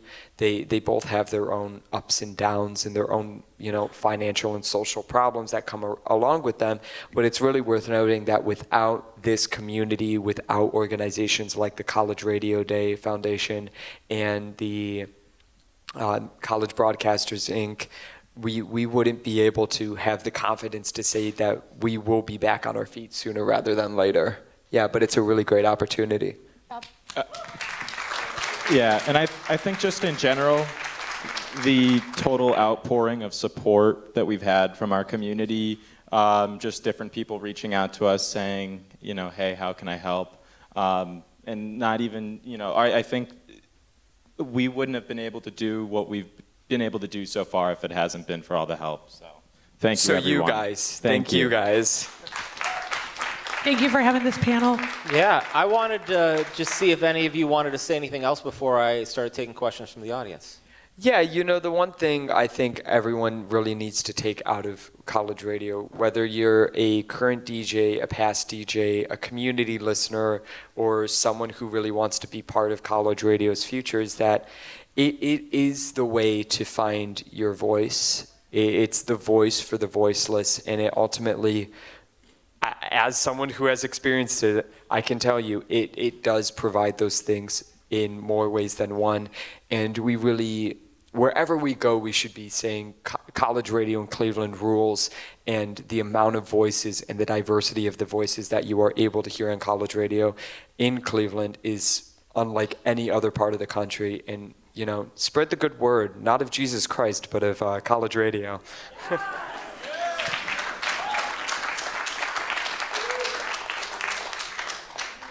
So, and a couple things on that front. We've been traveling around to a lot of these college radio conventions. We've been going to CBI for the last 4 or 5 years, and I think sometimes we do forget how good we have it in Cleveland. We certainly have it less good now than we did 2 or 3 weeks ago, but we have tremendous college radio. Where you go to other cities, you might have 1 station or 2 if you're really lucky.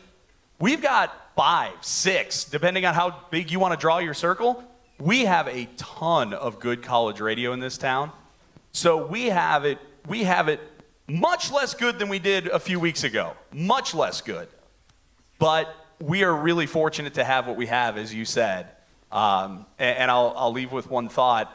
One of our donors one time put a letter in his envelope when he sent us his check, and he said, "College radio is freedom." And that one stuck with me, because that's what it is. Right? It's the freedom to play what you want. It's the freedom to say what you want. Within reason. If you're gonna play the weird shit, don't if say I had shit. $1 right? every time I've told a new student, play what you want, say what you want, and then followed it up immediately after with within reason, like a good general manager, I'd be a millionaire and I'd be able to match the Fowler Foundation. Right. But, yeah. But you get that freedom within reason, within the confines of the Federal Communications Commission. Yes, of course. To play and say what you want. You get the freedom to make mistakes. You get the freedom to find yourself. I was the beneficiary of that freedom. I was not going to be a broadcaster. I was going to be a very boring lawyer when I was in college. And I found my voice in college radio. It's sad that there's a lot of students at Cleveland State that may not have that opportunity going forward, and I hope that they will. But that's the one thing that's always stuck with me, is that college radio is freedom. Thank you. I do want to recognize BWC, who's not here today, who really shaped my college radio listening, because I grew up in Strongsville. So I would hear John Basala on air all of the time. My mom, who went to Cleveland State, would hear John Basala on the air. So that is an intergenerational bond, that we both were going through the same thing, listening to the same guy, 20 years apart, right? But yeah, she was at CSU and never participated at the radio station, but had a deep love and appreciation for music. So when I came to Case, she said, "You need to get involved with college radio." It was the first thing that I did. And I asked Michael James, who was the door guy at the Beachland for a long time and ran the successful Defend Cleveland show, "Hey, how can I get involved?" And he told me when and where. And it was me and Dylan Baldy from Cloud Nothings that showed up for one of the first WRUW meetings of our semester, right? And I only bring this story out to really demonstrate to you how many extremely professional and important people have come out of college radio within the Cleveland community specifically. And it was extremely insulting to me to hear Laura Bloomberg and the people at IdeaStream talk about how college radio is not full of professionals. You know, it's great that they want to offer internships, right? But we offer internships to almost, 30 students per year just by being at the radio station. And they're able to meet people who have been professional programmers at other professional radio stations. They're able to meet guys like Filthy Rich, who's on our Live from Cleveland staff, who worked in remote broadcasting at a radio station. They're able to meet people like me, who works for a small independent music venue. They're able to meet people like Tom Walsh, who used to be on our staff from the Cleveland Museum of Art, who started their amazing music program at the Cleveland Museum of Art. There are so many other opportunities within the music industry and the music realm that come from being a part of college radio that IdeaStream could never provide to their interns. Hiring going forward, our tech director, Isaac Nicholas, he created our automation programming program from scratch. And I know that the networking that he did at his current job because of college radio helped him get that position, right? So you're learning things on the ground. Jim Zabo, who's in the audience, said one of the biggest things that I ever could take away from college radio, which is that sometimes, you're, in your 50s, 60s, and your boss is a 20-year-old, your boss is a 21-year-old, because all of our leadership positions are student exec positions. So what other kind of organization has that type of leadership program available to them? So you might not just be learning how to broadcast on air, but you might be learning leadership. You might be learning advocacy, like, oh my gosh, Allison has done such a great job this entire time teaching others how to do this type of work. And IdeaStream can never provide opportunities like that, so it's really, it's a shame. Yeah. Every one of your stations has given me the opportunity to go on air and talk about music that I've loved and play artists that I like and play artists from this community. And I thank you, all of you who are almost everybody who are at these stations are volunteers. Yeah, we're 100% Thank you, volunteer volunteers. DJs and staff members. Thank you. If you're here, how many of you are that or were that? Would you please stand up? Just so we can see how many of you. There's so many of you. So many people here are programmers, past and present. But, this has been lovely. Also, how it has reinvigorated a lot of WCSB programmers to come back and get active, as well as WREW programmers. Many have told me that they want to come back and be a part of the station now, which is amazing as well. So. Unfortunately, flowers will bloom from, Community will continue to grow regardless of IdeaStream or Cleveland State's or any institution's decisions to try to stifle community from really continuing. But, flowers still bloom through the cracks on concrete, and you can pave a road, but you can't get rid of all the beautiful things that come from under it. Are you comfortable with moving on to taking some questions, everybody? Absolutely not. All right, hang on. There is a wireless mic in the audience that Cindy is holding. Everybody, our gracious host, Cindy Barber. Thank you, Cindy. Thank you for hosting this. Cindy is also the executive director of Cleveland Rock's Past, Present, and Future, as well as one of the owners of the Beachland Ballroom. Double host. Thank you so much. Is it working? Okay. All right. Just standing right now. Thank you, Cindy, and Cleveland Rocks PPF for hosting this, and the five of you for hosting this as well. I'm Tom Orange. I am the ex-CSB Jazz Director. So I take this personally. And while we have a captive audience, I just wanted to make sure everybody's aware of something that's, CSU and Idea Scheme Corporate Media decided to do this behind closed doors in a back room, secret dealings, and thanks to the great public records and open meetings laws that we have here in Ohio, the details of these secret backroom dealings are starting to come out, and they are not working in CSU or Idea Scheme's favor. We all know about President Laura Bloomberg's Idea Scheme board seat that was part of the deal, right? How does that benefit CSU students? How does that benefit the greater Cleveland community? Doesn't seem to. And I want to thank, again, he got a shout out earlier, Rachel, but my colleague Jim Szabo at WRUW, who has hosted Jazz down by the Cuyahoga Friday nights, 11 p.m. to 2 in the morning for, I don't know, 40 gajillion years. Jim reached out to me and he said, we're devastated by this news, and we feel like you are our siblings and anything we can do to help. And he shared with me, after he invited Allison and me and any of the other ex-CSB Jazz DJs to come on his show, Play What We Want, and talk. And Allison went a couple weeks ago, and I joined Jim this past week. And after all was said and done, Jim and I hung out in Main Air for another hour and a half. We're getting on 3 in the morning by this point, talking and commiserating. And he said something that I kind of took in with one ear and didn't think about it until I went home to bed, and I woke up the next morning and I emailed Jim and I said, could you explain to me a little bit more about something I feel like I heard you say last night at 3 in the morning, something about most of the Jazz Neo programming being produced in Chicago. Can you spell that out for me again in no uncertain terms? And in a couple hours, well, it's actually 4654 by Jim's math. And so the three, we have Jazz Neo, right? Jazz Northeast Ohio, Jazz Neo. Jazz Neo's only locally produced shows are the ones hosted by Dee Perry, who some of you will probably know as a talk show host for many years here. Dan Paletta, who's been doing jazz and arts programming here for decades.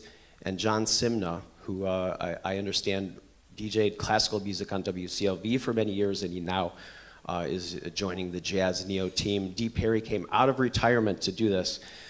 But those 3 DJs and their shows during the day and the re-airs on the weekend, combined with Live at the Bop Stop, which is also locally produced, that adds up to 78 hours out of the 168 hours in a programming week. So 24 hours times 7 days a week, it's 168 hours. Jazz Neo's locally produced shows are limited to 46% of their weekly airtime.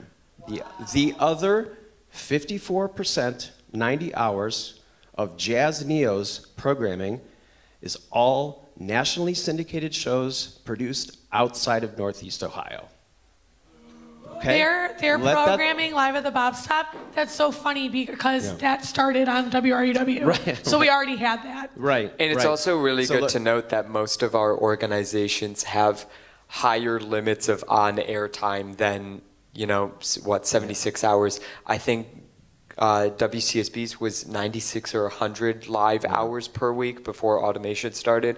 And I'm sure you guys had something similar. So seeing a large organization really get away with this kind of scheme almost, it feels like it, really just cuts deep.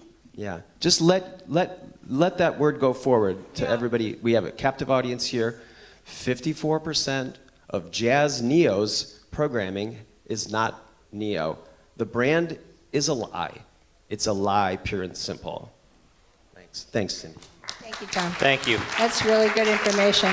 We have a couple of all-stars here. We have a couple of ringers. We've got Denny Sanders and John Gorman here, and I really want to give them a chance.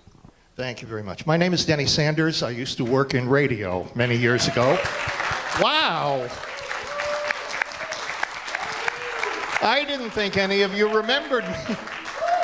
You don't look old enough to remember me. Thank you.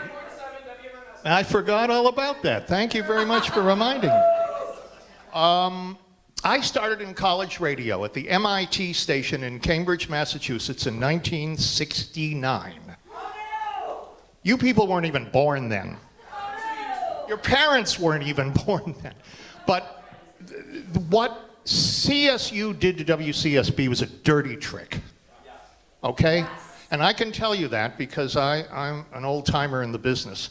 And, you know, here's the thing. Here's what I would have done if this decision had to come down. Okay, they got $1 million. They got all of their funding being cut by that lunatic that's in the White House now. And they got this big donation, and the donators wanted a full-time jazz FM station in Cleveland. You're not going to get the FM back. I'm sorry. I wish you could, but you're not. But here's what you need to do. Hold it. Listen closely. Here's what you need to do. You got a great staff. You got a great station. You got a great organization that has nothing to do with the university.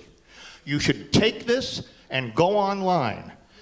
And instead of, and I'm sorry, you're not going to like this, but instead of protesting, we want our FM back, what you should do is get out there and say, we're raising funds to go online. We give us, you say 80%? What are you talking about? 80% of the donations are not from the university? Well, organize those people. Get online. And what I would have done with WCSB, if I was a Cleveland State executive, I would have said, all right, here's what we're going to do. We're going to have to go take the FM away. But you guys can stay in the same studio. You stay online. The trouble with being just online is that the music rights are more if you're just online versus if you're on the air. All right? So the point is, what I would do if I were a member of the university, I'd say, okay, we got the FM, but here's what we're going to do. You stay in the same studios. You're going to be online. We will pick up the extra money that it costs to take care of the online publishing. We're going to change the call letters of 89.3 so that the designation WCSB remains with you guys. Because what they're doing now is not WCSB. All right? So that's my opinion.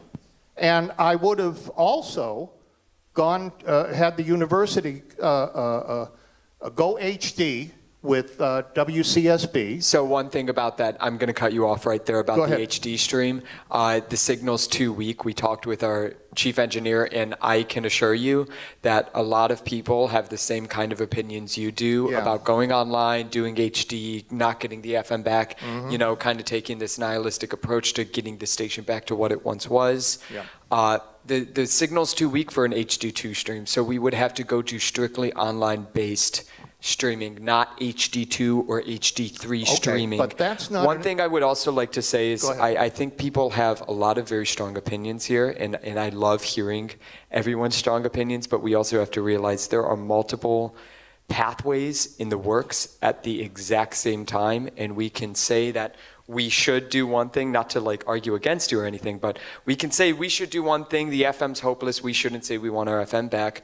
But you know, if the amount of support we're seeing, not just from the college radio community, but from the Cleveland City Council, from actual political institutions who can influence state and not-for-profit institutions in the city are coming forward in that and are willing to take those steps, that's something we cannot completely negate. And one thing I would also like to say... May I give you a reality check, sir? I would prefer if we kept this to questions and not hypotheticals and engaging in arguments with our panelists. I can add one more thing right at the end of this is that, you know, one thing, I'm not a sir, I don't know if you said that or not, but yeah.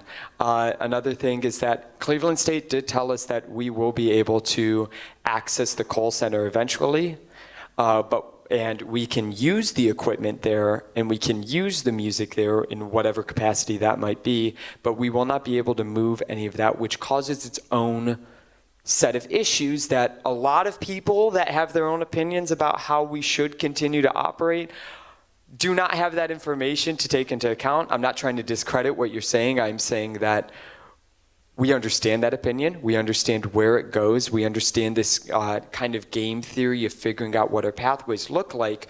But ultimately, one thing game theory is really good at is making sure that those pathways are not completely put down to continue on one. And that's something we really need to remember here is that, you know, you could tell us we should do one thing. Ultimately, we have the financial numbers. We've had this happen in the past. And this kind of prospect happened in the past. We understand how much it could cost and how that destroys or rebuilds a community.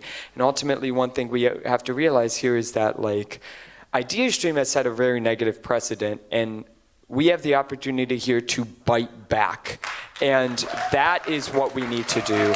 We need to actually stand up against organizations like IdeaStream in Cleveland State who find it a viable option to remove FM stations in this way. Again, FM's a limited dial. If we use Marshall McLuhan, I keep saying this in interviews, if we use the medium is the message, what kind of message are we sending when the medium is dominated by big three organizations? Sure. I would really appreciate a question and not hypotheticals. All right, well, Thank you. let me just wrap up because I don't want to hog the whole event. But I'm sorry I misidentified you, I apologize. What I'm saying, though, is that this has happened all over the country. Colleges are getting out of the radio business. They don't want radio anymore. And the other thing to remember is this. Generally speaking, broadcast radio is an older demographic medium. Oh, yes, it is. I'm sorry. I understand you have a Hold lot on. to say. I would really appreciate if Yeah, we could get to a question here. Thank you. All right, thank you. I Okay. appreciate it. I'm done. But what I appreciate it. Thank you. final statement. You had a I final one. support Come on. everything that you guys are doing. Please go online. Please keep the staff together. Please do what you can. But forget the FM. All right. Thank you. Thank you for your Yeah. opinion.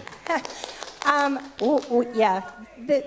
Does anyone lot have of like the a question or no? Yeah, here we go. I see this guy Right in up the front, front. right Could up we front. get the guy in the Gentleman, front right up here front. who's- Gentleman, right up front, please. I just want to say, you know, that there's a lot of opinions about what should be done, and just trust that these guys, this whole team is working really hard.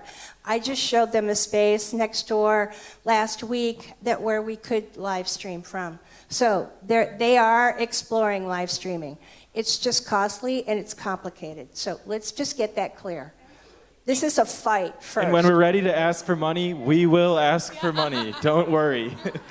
We could really use your money, in fact. So, yeah. Thank you, We please. had our battles and let the kids fight their battle the best they can. Okay, again, a question would And be the really question is the following. If we have any faculty in the room, I have a question for them, or if there's anyone from IdeaStream here, I have a question from them.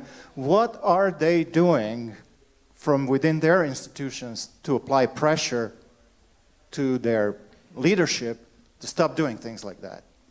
I can answer for the IdeaStream angle at least, is that one thing I have been fortunate enough to get to know over these past couple weeks is that what IdeaStream's executives think and what the people actually doing the journalistic work that has integrity think are two separate things.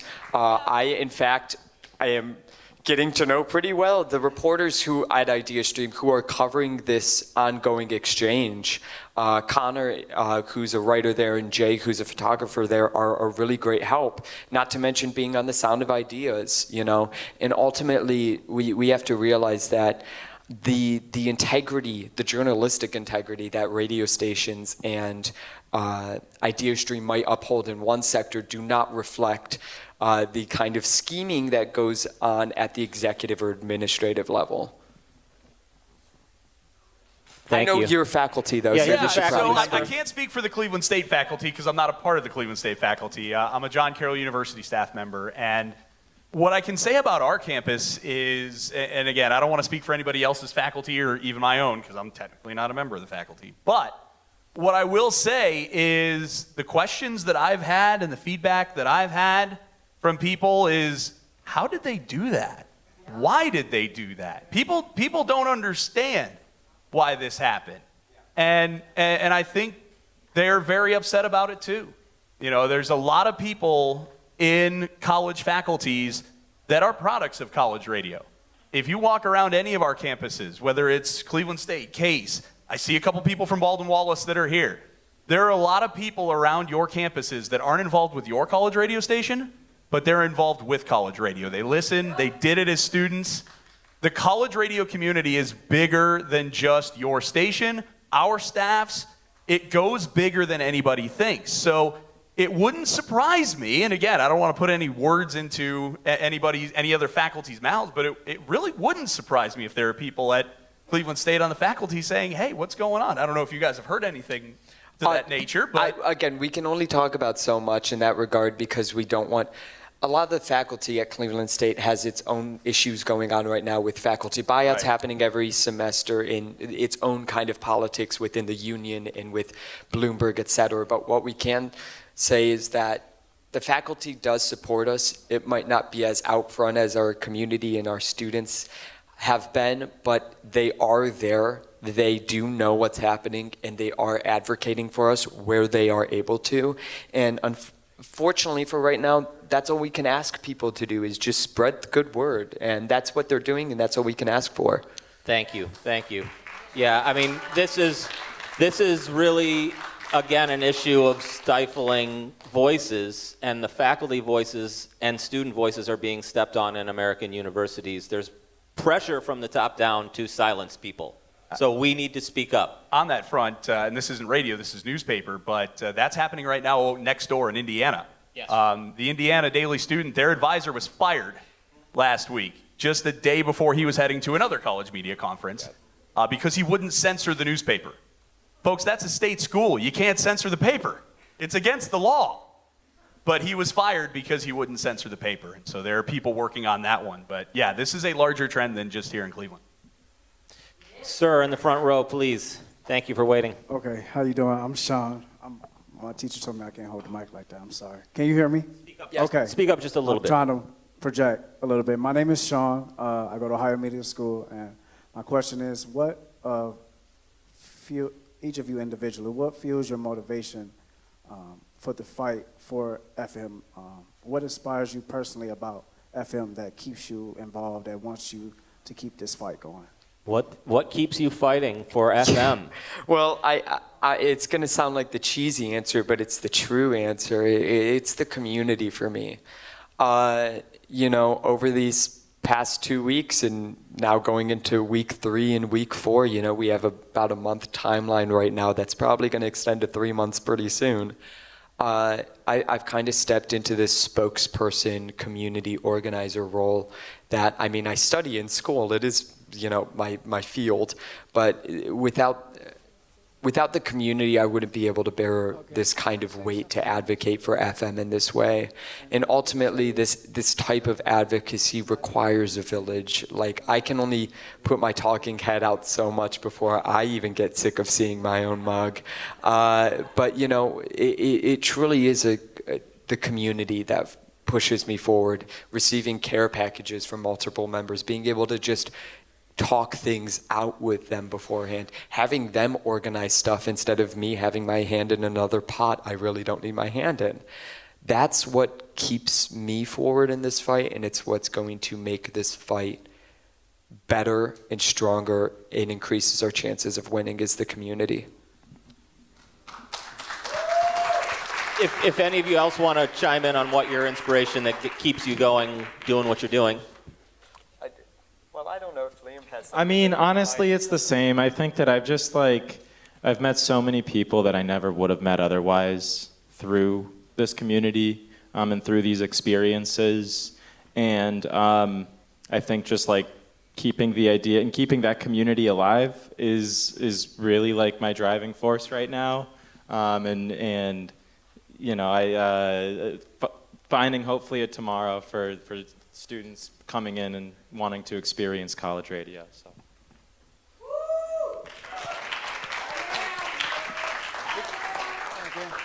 So for me, For me, it's the students, and some of mine are here tonight. And we've got a great community of community members and students, and we get to do a lot of fun things. But it's not about, and we're going. I don't know if you guys are going. It's not about getting to go to Casa Bonita. So, I mean, we're going to Denver. Half my board is South Park fans. So, but it's not about that. It's about those moments for those students. It's when the light bulb goes off for the students, and maybe it's the first time they're on the air and they don't think they can do it. And they crack the mic and they nail their mic break. And maybe there was something a little bit wrong with it. They go, okay, now I get it. Or maybe it's that first time somebody calls a student show and says, I really like what you played, or I agree with what you said. Or maybe it's that person who thought no one was listening to their show until someone calls in and drops a $5,000 pledge on them during a pledge drive. That happened at our station this year. Those are the moments that keep me going. If we could just be respectful of the people talking right now, I would really appreciate this. Because I mean, radio guys, I'm used to talking to a wall, but you know. Yeah, but you know, I appreciate it still is something valuable. I mean, these are the perspectives people want to hear, and ultimately, when we're here to celebrate this, but also learn about the different kinds of community we have here. So yeah. Sorry. So, but it really is when the students have those moments. That's what keeps me going as an advisor of one of these deals. That when you see them and you see that what we've done in college radio has positively impacted their lives, that's what it's all about for me. My reason seems a lot more selfish now than everyone else's, but I've met all my best friends through college radio. I've met partners through college radio. I go to, like I said, conferences. I travel around the country, and the people that I immediately connect with are people who have participated in college radio. In 2019, I considered walking away from WRUW because I was very busy with my work life, my personal life, and I considered stepping away. But then the pandemic happened, and I truly, I lost my job. I lost my will to keep going. And WRUW was the only thing that was still there that I could do. And so college radio really gave me purpose and has continued to give me purpose throughout my life. Thank you. Thanks for sharing. Thank you for the question. Here, Who else? Who has the mic now? I've got John Gorman himself Hi, who John. wants to say something. John, Hi. thank you for all your coverage and yeah. reposting. Well, okay. I've been in radio probably longer than most people who are alive here. But first of all, I support. What happened to you guys at CSB? It's a sin, but you got to fight back. And one of the ways you fight back is you stop donating to Idea Stream. You stop supporting Cleveland State. You write into, you go online, you go, they don't have letters to the editor, nobody reads the newspaper, but wherever your voice can be heard, get people to boycott and stop listening to, or stop serving Idea Stream with donations, and explain why. And the same thing with Cleveland State. The other part is, you guys are being told that there was a study. I would demand, and you've got to get tough. You can't be naive and say that things are going to just work their ways out, because it's not. You got to fight to get what you want. You've got to demand that you see the survey, that you see the study that said that jazz neo was needed in this market, because I don't believe there was a study. I believe there was a $1 million donation, and that's what happened. The same person that donates to the Tri-C Jazz Festival every year. But the fact of the matter is, you have to have a plan. I'm hearing a lot of things that you're trying to do, but you don't have a plan.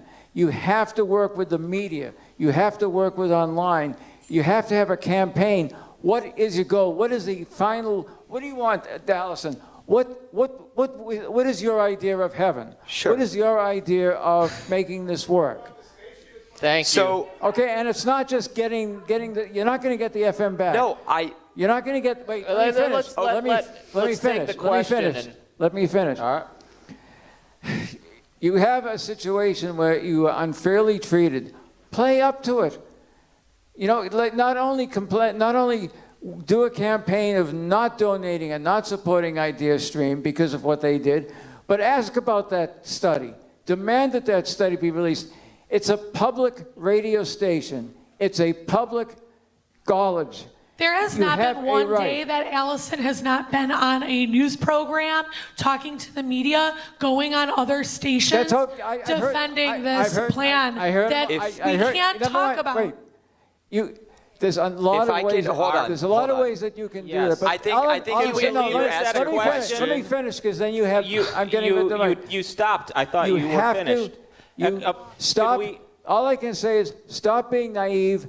Get a real plan. I Thank would you. like it So- for our audience members to not lecture our panelists. Could I- Can we keep this to Well, questions, please? Also, We can have a conversation So- afterwards about everything else we want to talk about. I think we can answer this pretty bluntly. Liam, say your piece first. We are working on a plan. We have a plan. Just because we haven't come up on here and spilt all of our beans does not mean that we don't have stuff in action and in process right now. And you know what? Just to give everyone the benefit of the doubt here, I will explain what our plan looks like, what our ideal is. And, you know, I think, like, we're just ultimately going to have to explain this because, frankly, this kind of thing of we should be doing something, this instructional tone is not appreciated, nor is it helpful. Not productive. So here's basically what we are exploring. We're exploring, yes, opportunities within and without the university, but that involves a multitude of pathways. Going independent being one, staying as a student organization being another, and then also using political pressure to get back to our ideal station, our station as we had it on October 2nd, is another path. And all those three things have their own plans with their own people behind them, with their own things going on. I wish I could tell you guys every single detail about how we're going to move forward, but frankly, that's something for our members to know and our executive board to decide on. I am glad. Let me just interrupt for a second because I'm going. I'm sorry. Read the room. Read the I'm room, sorry. bud. Wait, No, please. thank you. No, thank Please, you. bro. I'm not going to answer any question because, frankly, your tone is not acceptable in this conversation. We want to hear questions from our community that's concerned, not suggestions on how we should start a new station. Thank you. Thank you so much.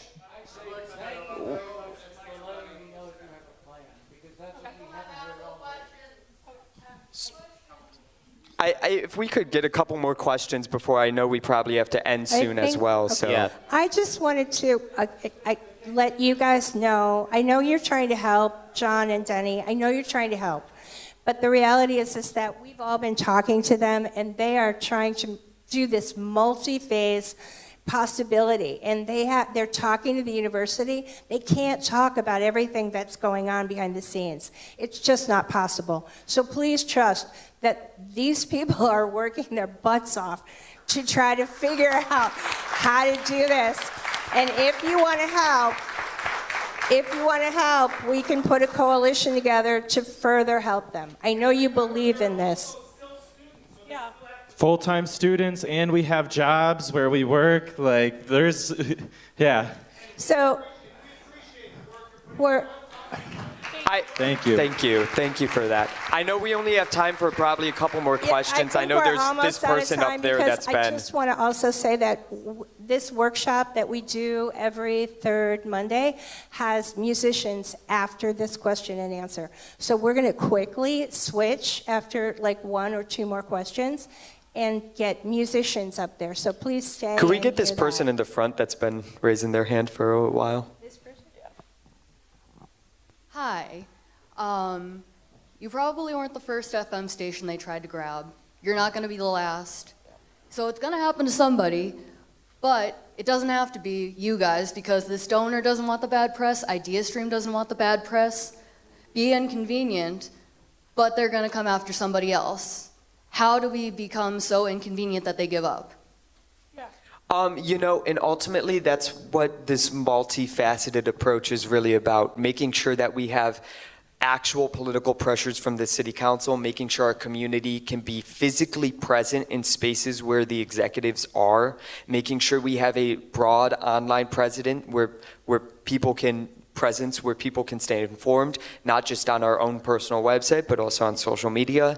That is in essence, what we have here, and here's some poli-sci speak, we have a pressure window where a crisis happened and a breach happened, and we now have this Victor Turner coined this social drama, and we have breach, we have action, reparation, and repair, you know. In essence, we can decide where to stop in the social drama and where we draw the line. Right now, we're not willing to draw that line. We have not reached a conclusion with Cleveland State or IdeaStream that is serviceable to the community. And ultimately what that means is we continue in this action step until we actually get the remedy we deserve.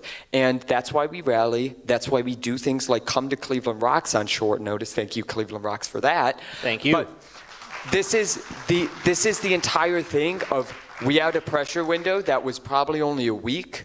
We're on week 3 right now. And the only reason we're on week 3 is because we have been working as a community to increase the window of time we have to operate as a community, but not as a station. What that means is we will continue to rally when the president gives a state of the university or Kevin Martin's having dinner at Blue Point or something. But like what these things do is we're going to be working with the same kind of opportunities and paths that me and Liam specifically have created, but by being active community members, you increase the amount of time we have to really figure our shit out. Because 2 weeks is not enough to find a new space, secure our finances, get nonprofit status if we want that, secure our status within the university with the same protections, also get back in good terms with the Center for Campus Engagement, create a new student community that has the same equipment and same library. That doesn't take 2 weeks, and I think that's something, I know that was over-exaggerating it, but that doesn't take 2 weeks. And we need to realize that the only way for this to really work is to recognize that we have an active role, each and every one of us, in making this more and more possible to the point where IdeaStream and Cleveland State might have to come to the table and amend or dissolve their agreement, might have to turn over the station back to WCSB. And ultimately, it is because of you guys and the effort you are putting in to be active community members that I'm able to sit here, Liam's able to sit here, and we're able to tell you we're organizing this thing and all these wild, crazy stuff, and we're the faces of it. But without you guys, it doesn't work. And that's what's really important, and that's why community is fueling me so much, is because you guys make this possible. You guys make me sitting here right now in week 3 of this crisis possible. And I think we all need to realize that. So round of applause for you guys, but we'll go to the next question. Okay, we're going to be able to take one more question here. One more question, because we're going to have our... But we can all hang out here and talk to each other, but we're just going to have to unload the stage and reload it with music, okay? First off, that was 2 of the worst questions I've ever heard in my life over there, so that was terrible. All right, don't insult the audience, please. Second off, what can we as Cleveland do to make sure that this doesn't happen to the other stations here in our city? Tune in and show up. You need to listen to college radio to know what college radio is about, and that makes you part of the community just by listening. But the other thing you need to do is show up. If JCU's hosting an event, if RUW has an event, if XCSB has an event, show the fuck up. Because the only way to really, Cleveland State and IdeaStream and all these other big orgs love numbers. If we can take a picture of a crowd with 600 or 800 people in it, that matters. That's a statistical number they can look at and be like, well, shit, I guess we made the wrong decision. The only way to safeguard other college radio stations, and I don't mean to talk for both of you now, the only way to safeguard other institutions in Cleveland from this happening is to recognize that IdeaStream setting a precedent and show up to work against it. Yep. I'll expand on that too if we have time. A couple of things. When your station, because I know we've got multiple college radio communities in here, When your station's doing something good, make absolutely sure that your campus knows about it. We win a lot of awards at WJCU. When we win something, everybody from the president on down gets an email about it. So they know exactly who we are and what we do. Whoever wins Scene Station of the Year, Best College Radio Station, make sure your president knows about that. Make sure your campus knows about that, because those are the things that are going to keep you in their eyes in a positive way. Also, make sure they know about what is going on. Make sure they see the coverage of what's going on at CSB. I'll tell you, I don't know what happened with IdeaStream and John Carroll. I do know it's not the first time we've been approached by somebody, and it's not going to be the last if it happened. I have a list of news stories from other places where this happened, where it turned into, KUSF in San Francisco is a great example of this, where it turned into a negative PR situation for the university. Yes, but the point is, that's the kind of stuff that university administrators respond to, right? They don't want to have to deal with that. So if they know that they're going to cause a problem on their own campus, and you can deal with that preemptively by saying, hey, did you hear about what's going on at this school or that school or what's going on elsewhere? Then maybe it's less likely to happen on your campus too. I always used to say this was about the money, and so see, Case, we have a lot of money. We're lucky in that way, and I didn't think it could come for us, but as we've seen, I think this is more to silence free speech happening now. So you can vote Democratic and blue and vote for candidates who are for free speech and for supporting nonprofits and public services like this. We're going to keep encouraging people to give money towards our endowment. We're going to keep working with other arts institutions that are well respected in Ohio, like the Cleveland Museum of Art, working with like Wade Oval and some of our other community partners who hopefully will realize all of the public good that we're doing as a station and help support us if push ever comes to shove. You all have the right to call your public officials and complain about anything. Well, we just have There are old people just out there complaining and young people and middle-aged people Hey, David, and kids complaining all the time. We have a news bulletin that just came in. So yeah, I'd like to inform the audience that currently Cleveland City's Council just unanimously passed the WCSB resolution, which means now they will send a letter urging CSU and IdeaStream to end the deal. So it just goes to show your voice matters in this community. Making enough noise will progress and proceed forward. It matters. Sorry, I just want to let everyone know. Thank you so much, everyone. Make some noise, everybody. Thank you. All right, up next, we're going to have the 2x4, our monthly Songwriter Showcase with Nicole Otero, Jessica Johnsick, Moon Cactus, and Josie McGee. Thanks to all my panelists.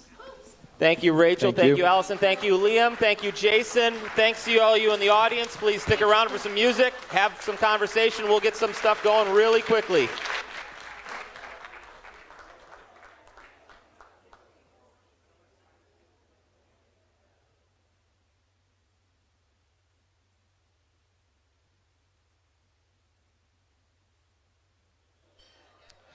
Hey everybody, welcome to the Beachland Ballroom, the world-famous Beachland Ballroom. This event is put on by Cleveland Rocks past, present, and future. Every month we have a Songwriter Showcase called the 2x4 after our workshops and panel discussions. We're going to have 2 songs by 4 artists tonight up here, all local, all original. If you are interested in playing the 2x4, if you know original musicians in Cleveland, we are looking for more people to be on this show. We do this every month, and you can email us at clevelandrocksppf.org, clevelandrocksppf.org, and connect with us and appear on the 2x4 yourself. This is being live streamed on YouTube and Facebook, so check it out afterwards if you want to watch the performances. Tonight we have Nicole Otero, Jessica Johnsick, Moon Cactus, and Josie McGee. I want to welcome to the stage Josie McGee. Everybody give it up for Josie McGee.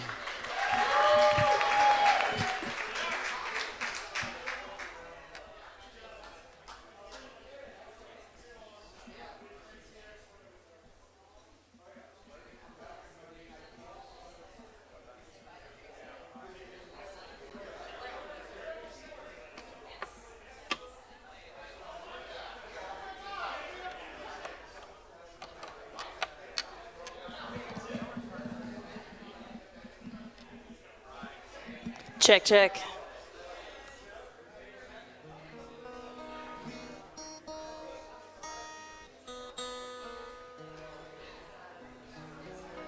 Can you hear my guitar?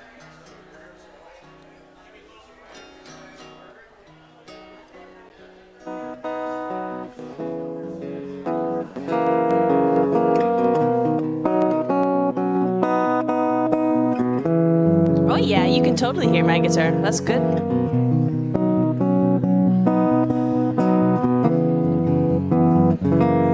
Should I just go for it? Okay, cool. Thank you. All right, that sounds great, guys. Thanks for hanging out. First to the music. My name is Josie McGee, and yeah, thanks. I'm kind of new to Cleveland. I moved here not this past summer, but the summer before, and just trying to build my network. So thank you, Cleveland Rocks, for letting me jump on this event. My name is spelled with 2 E's at the end, Josee, and my last name also has 2 E's. And if you ever want to check out my music online, that's how you find me, Josie McGee. I've got a website. I've got a schedule I post monthly. Yeah, and I had the pleasure of playing here this past Wednesday with a group called Badger, or Badjr. Anyway, the first song I'm going to share is called Better Late Than Never. It's really hard to pick just 2 songs, but I feel like this one is really powerful. I'll just let it speak for itself.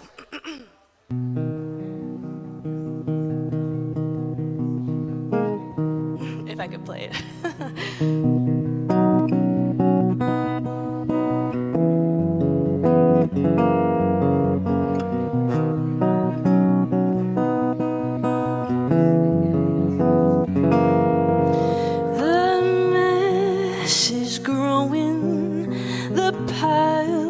Are showing how hard it is to keep track.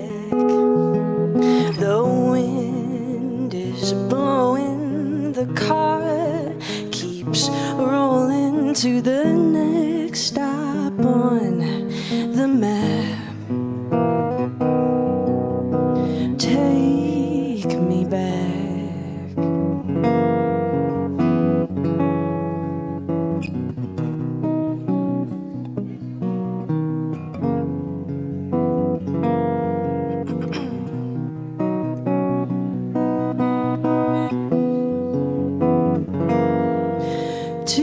Coming home to you alone, put dinner on the old gas stove, at least the memories intact. I'd like to think I played a part in now what seems to be who you are, even after drifting this far. You have my heart. Always better late than never. You just have to start.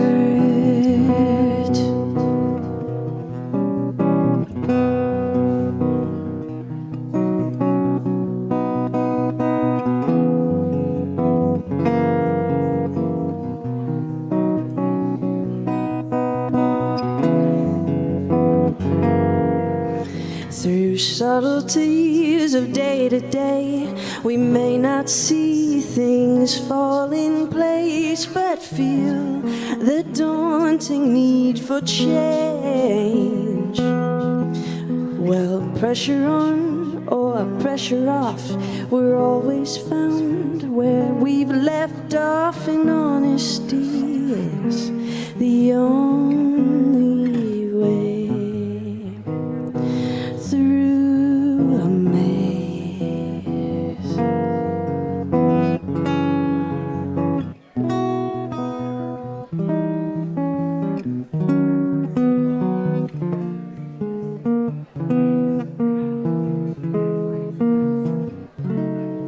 There is a remedy in one single kiss. The power of reaching out is surely easy to fix.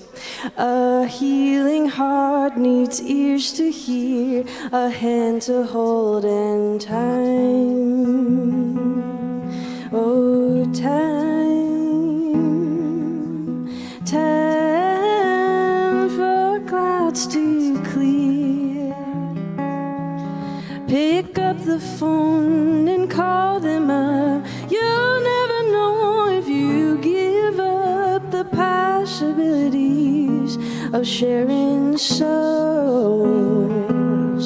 I know it's hard to trust, but please take care of your mind. The mess is fine. You'll find the time, and we'll stand back and give you room to grow. Don't you know? Always better late than never. You just have to start.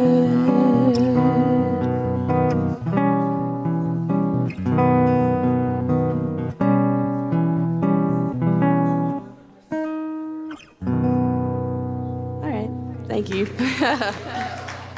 Sure. Would it be possible to just get a little more guitar in this monitor? I feel like I can only hear my voice.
All right, I'm ready. Thank you for that.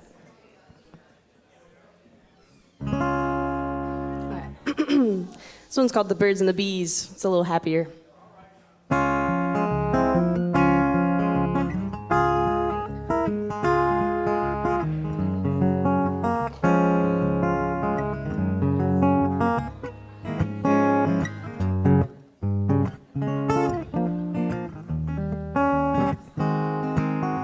You're so handsome, I could take you for ransom, but you come along anyway. I ain't into kidnapping, just wanna do some yapping, play a little pick your brain. You're so cute, boy, you're a hoot, make me wanna holler, loosen my collar. I know it sounds crazy, but ask for a baby and I'd say we'd have fun, trying for a daughter.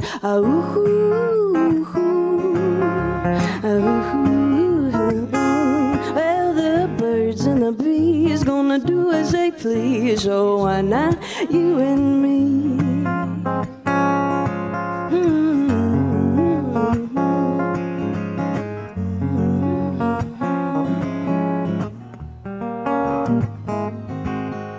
The way you sing and play those strings is surely one of a kind. Seems to me you're making history. I wanna be by your side, 'cause you're the best, all salt and zest. Baby, your flavor is divine. Said I do all I can and make you my man. So my dreams come true, 'cause I call you mine. Oh, ooh,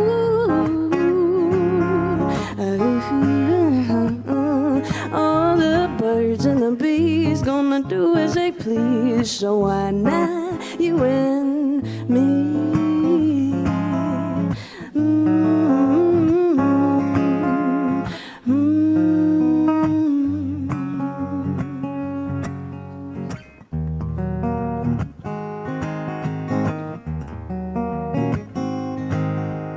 Love bug, love bug, love bug.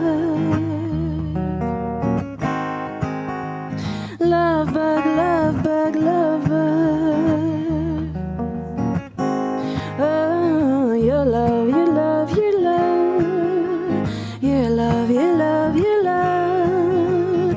Your love, your love, your love is a buzz. Buzz, buzz, buzz, buzz, buzz.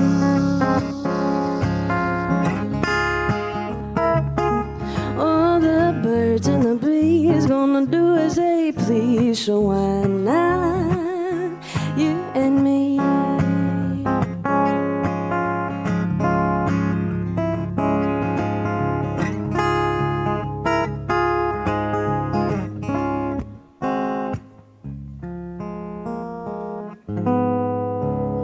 All right, thank you. Appreciate it.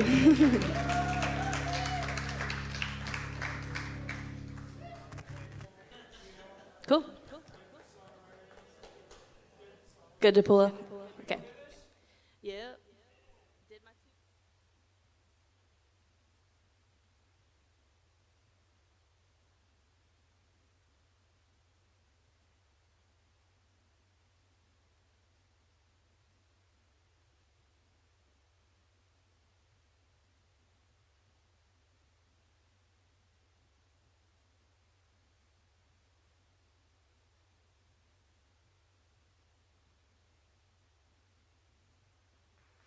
Do I look familiar?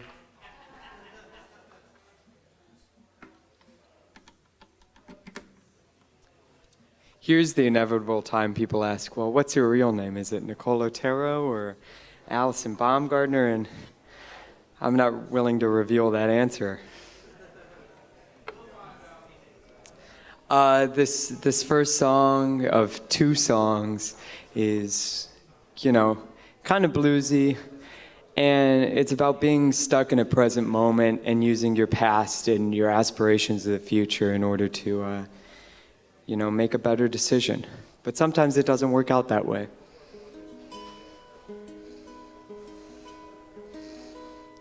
Maybe.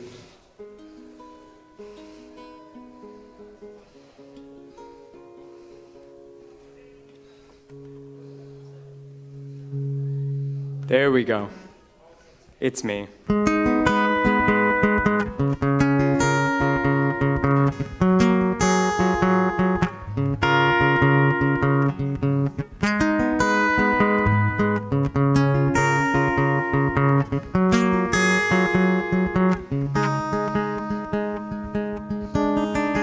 Swinging like a pendulum from future to the past, certain that nothing ever lasts. Feel it turn over. There's a limit on both sides. Wonder when both will collide. Ooh, and there's a story, one of lust and love.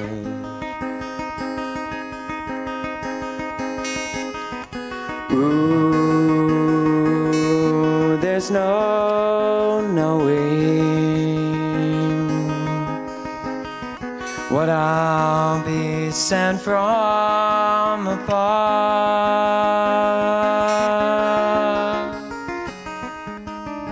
Witness the phenomenon, a girl caught up in flames, engulfed in all her foolish aims. See her swinging back and forth, sinning with her eyes. No one will ever break her disguise. Ooh, is a story, one of lust and love.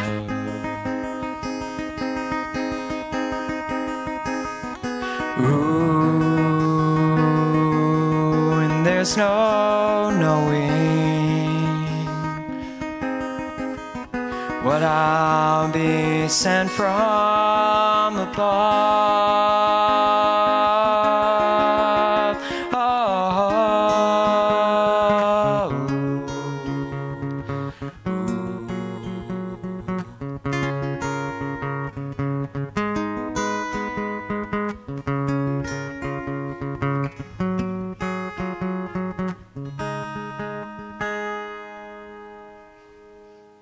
thank you.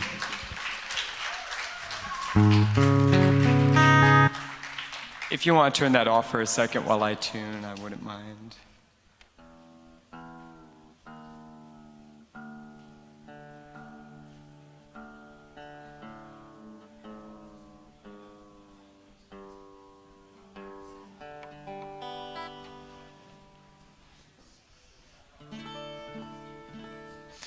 All right, I think I'm ready.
Thank you so much. I'm Nicole Otero. You can find those songs nowhere, but you can find other songs on Bandcamp if you search up Nicole Otero. Yeah, thanks so much. Am I good? Cool.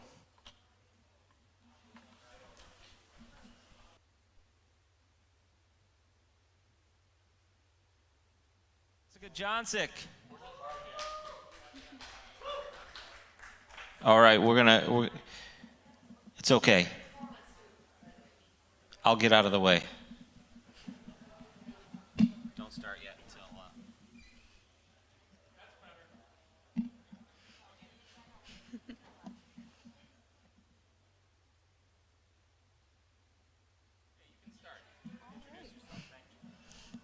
Hi, thank you so much. So my name is Jessica Johnsick. I am a singer-songwriter primarily from the Akron area as well as Cleveland. And I primarily am actually a cello player. I grew up through a very classical background, and so I dove into this kind of style of music more towards the end of my undergraduate experience. I taught for a little bit, and now I'm at grad school right now studying music theory. And a lot of my aim in my songwriting is to combine a lot of my passions in that classical music realm into more the modern realm. I actually play with my band Rustic Sky, so if you want to find any of my music, find that band on any kind of social media, as well as some of our songs that we have streaming so far. I'm actually going to play a very stripped down version of one of our more recent singles called Nevada Sunrise.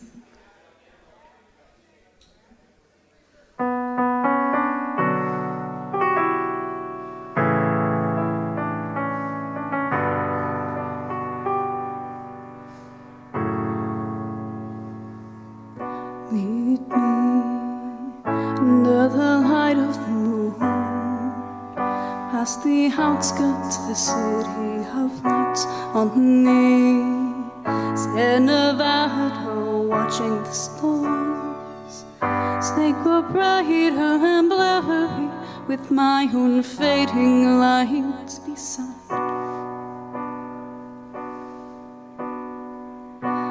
Let's lay our weary heads under the shade of the cactus tree.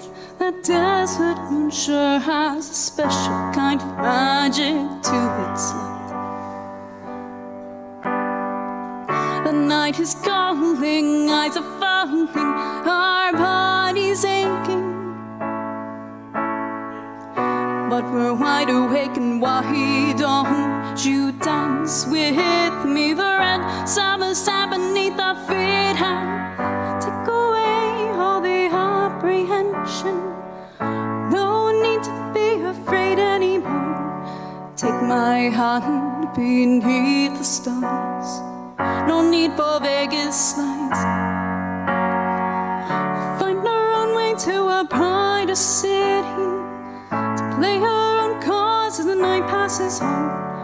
I'll take your hand, you'll take mine, underneath the Nevada sunrise, you and I. We can share a goodbye and go our separate ways. You and I, a suit and tie, the way we looked, they'd never know just how ruffled and parted we would get. The sand in our hair, the stars in our eyes. Why should we care about what the world says we shouldn't be?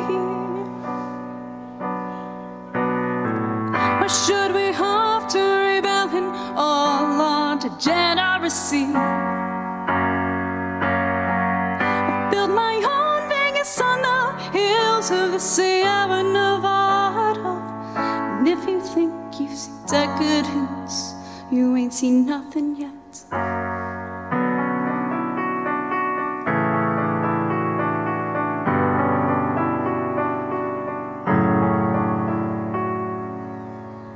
Take away what's holding you back. The sand and the sky will never ask you why. Take my hand beneath the stars. No need for Vegas nights.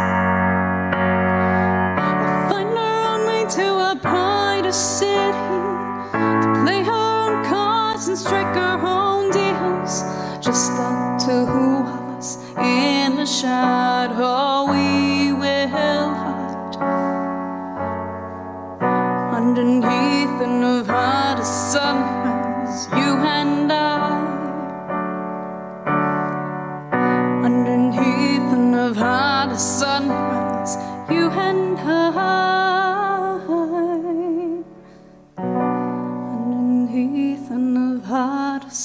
sunrise, you and I.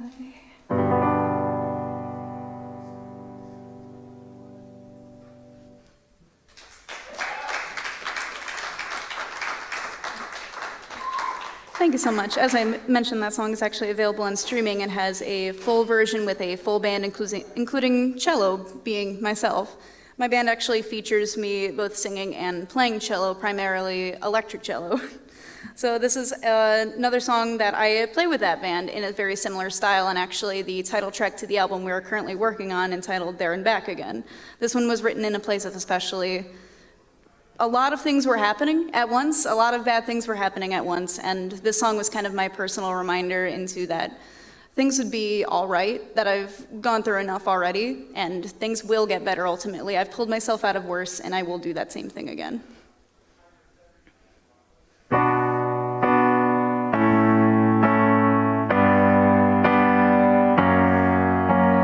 Woke up in the darkest mornings, wanting the brighter days. I've done what it's like to forget your story, getting played in the games. I've seen it from the highest mountain, driving to the valleys below.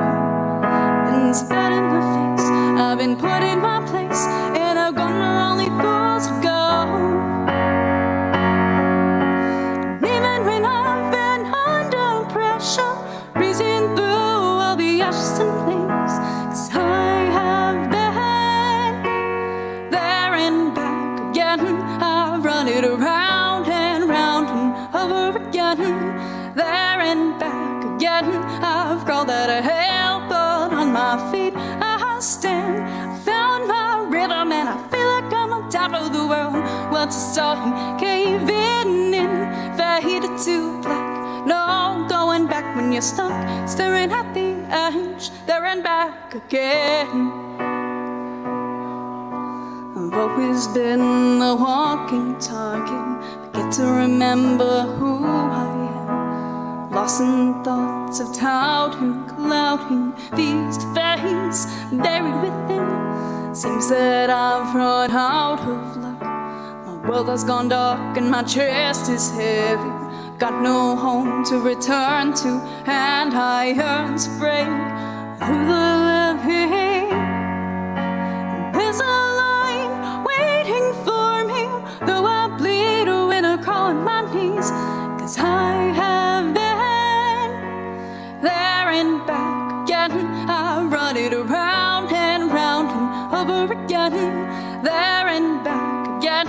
I've crawled out of hell, but on my feet I stand. Found my rhythm and I feel like I'm on top of the world. Once I saw him caving in, faded to black. No going back when you're stuck, staring at the edge, there and back again.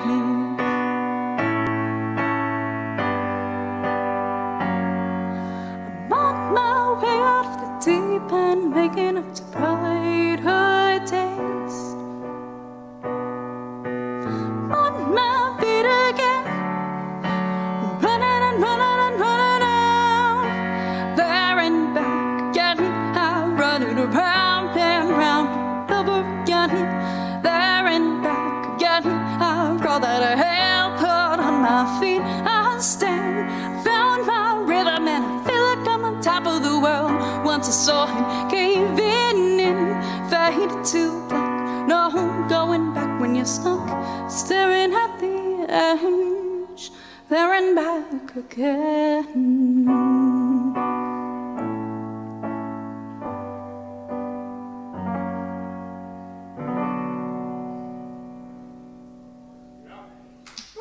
Thank you.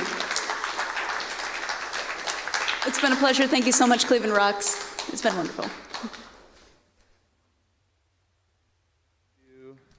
I'm a trumpet player and do some producing and stuff too, so here we go.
Thank you so much. You can follow me at Moon Cactus Music on Instagram.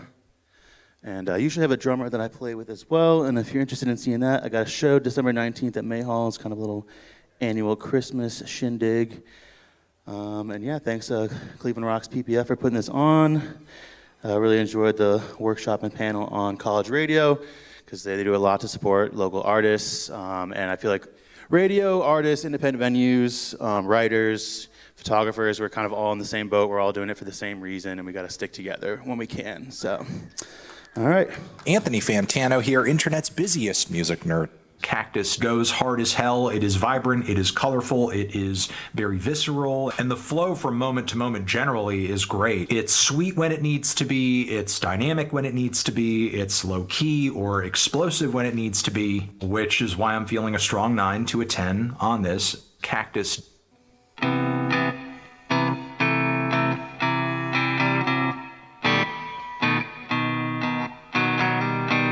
Does anyone know what true love feels like?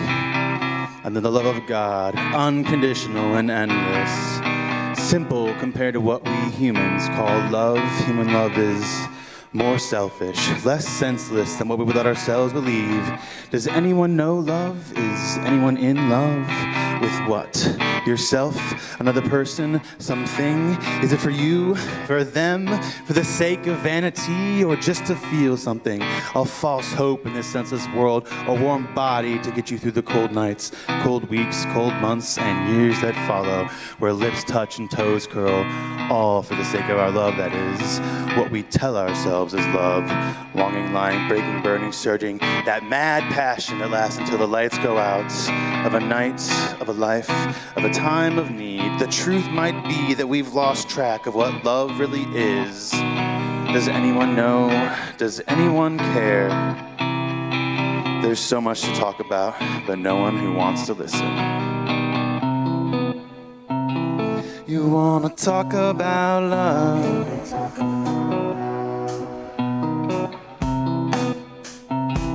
Don't know a thing about love.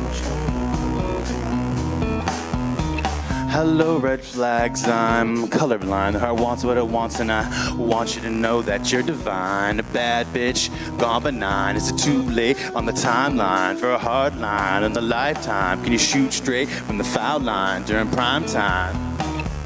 Hemophilia, I'm quick to fall in love. I'm a lover boy, looking for his Cleopatra. I get so overwhelmed by a pretty face, I can't trust myself, it's a modern tragedy. How can I trust you when I don't know if I ever will fully trust myself? Looking back, I made a mistake or two, like loving you, yeah. Hindsight's 20/20. Now I'm saving up my love like it's money. Only problem is I burn through my cash on stupid stuff. I crave the attention, I can't get enough. The age of quick love and frivolous things. Hemophilia, let me tell you it stings. I won't break yours, you won't break mine. Tell me if our hearts align. Hemophilia, I'm quick to fall in love. I'm a lover boy, looking for his Cleopatra. I get so overwhelmed by a pretty face, I can't help myself, it's a modern tragedy. Hemophilia, I'm quick to fall in love. I'm a lover boy, looking for his Cleopatra. I get so overwhelmed by a pretty face, I can't help myself, it's a modern tragedy.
Thanks for sticking around.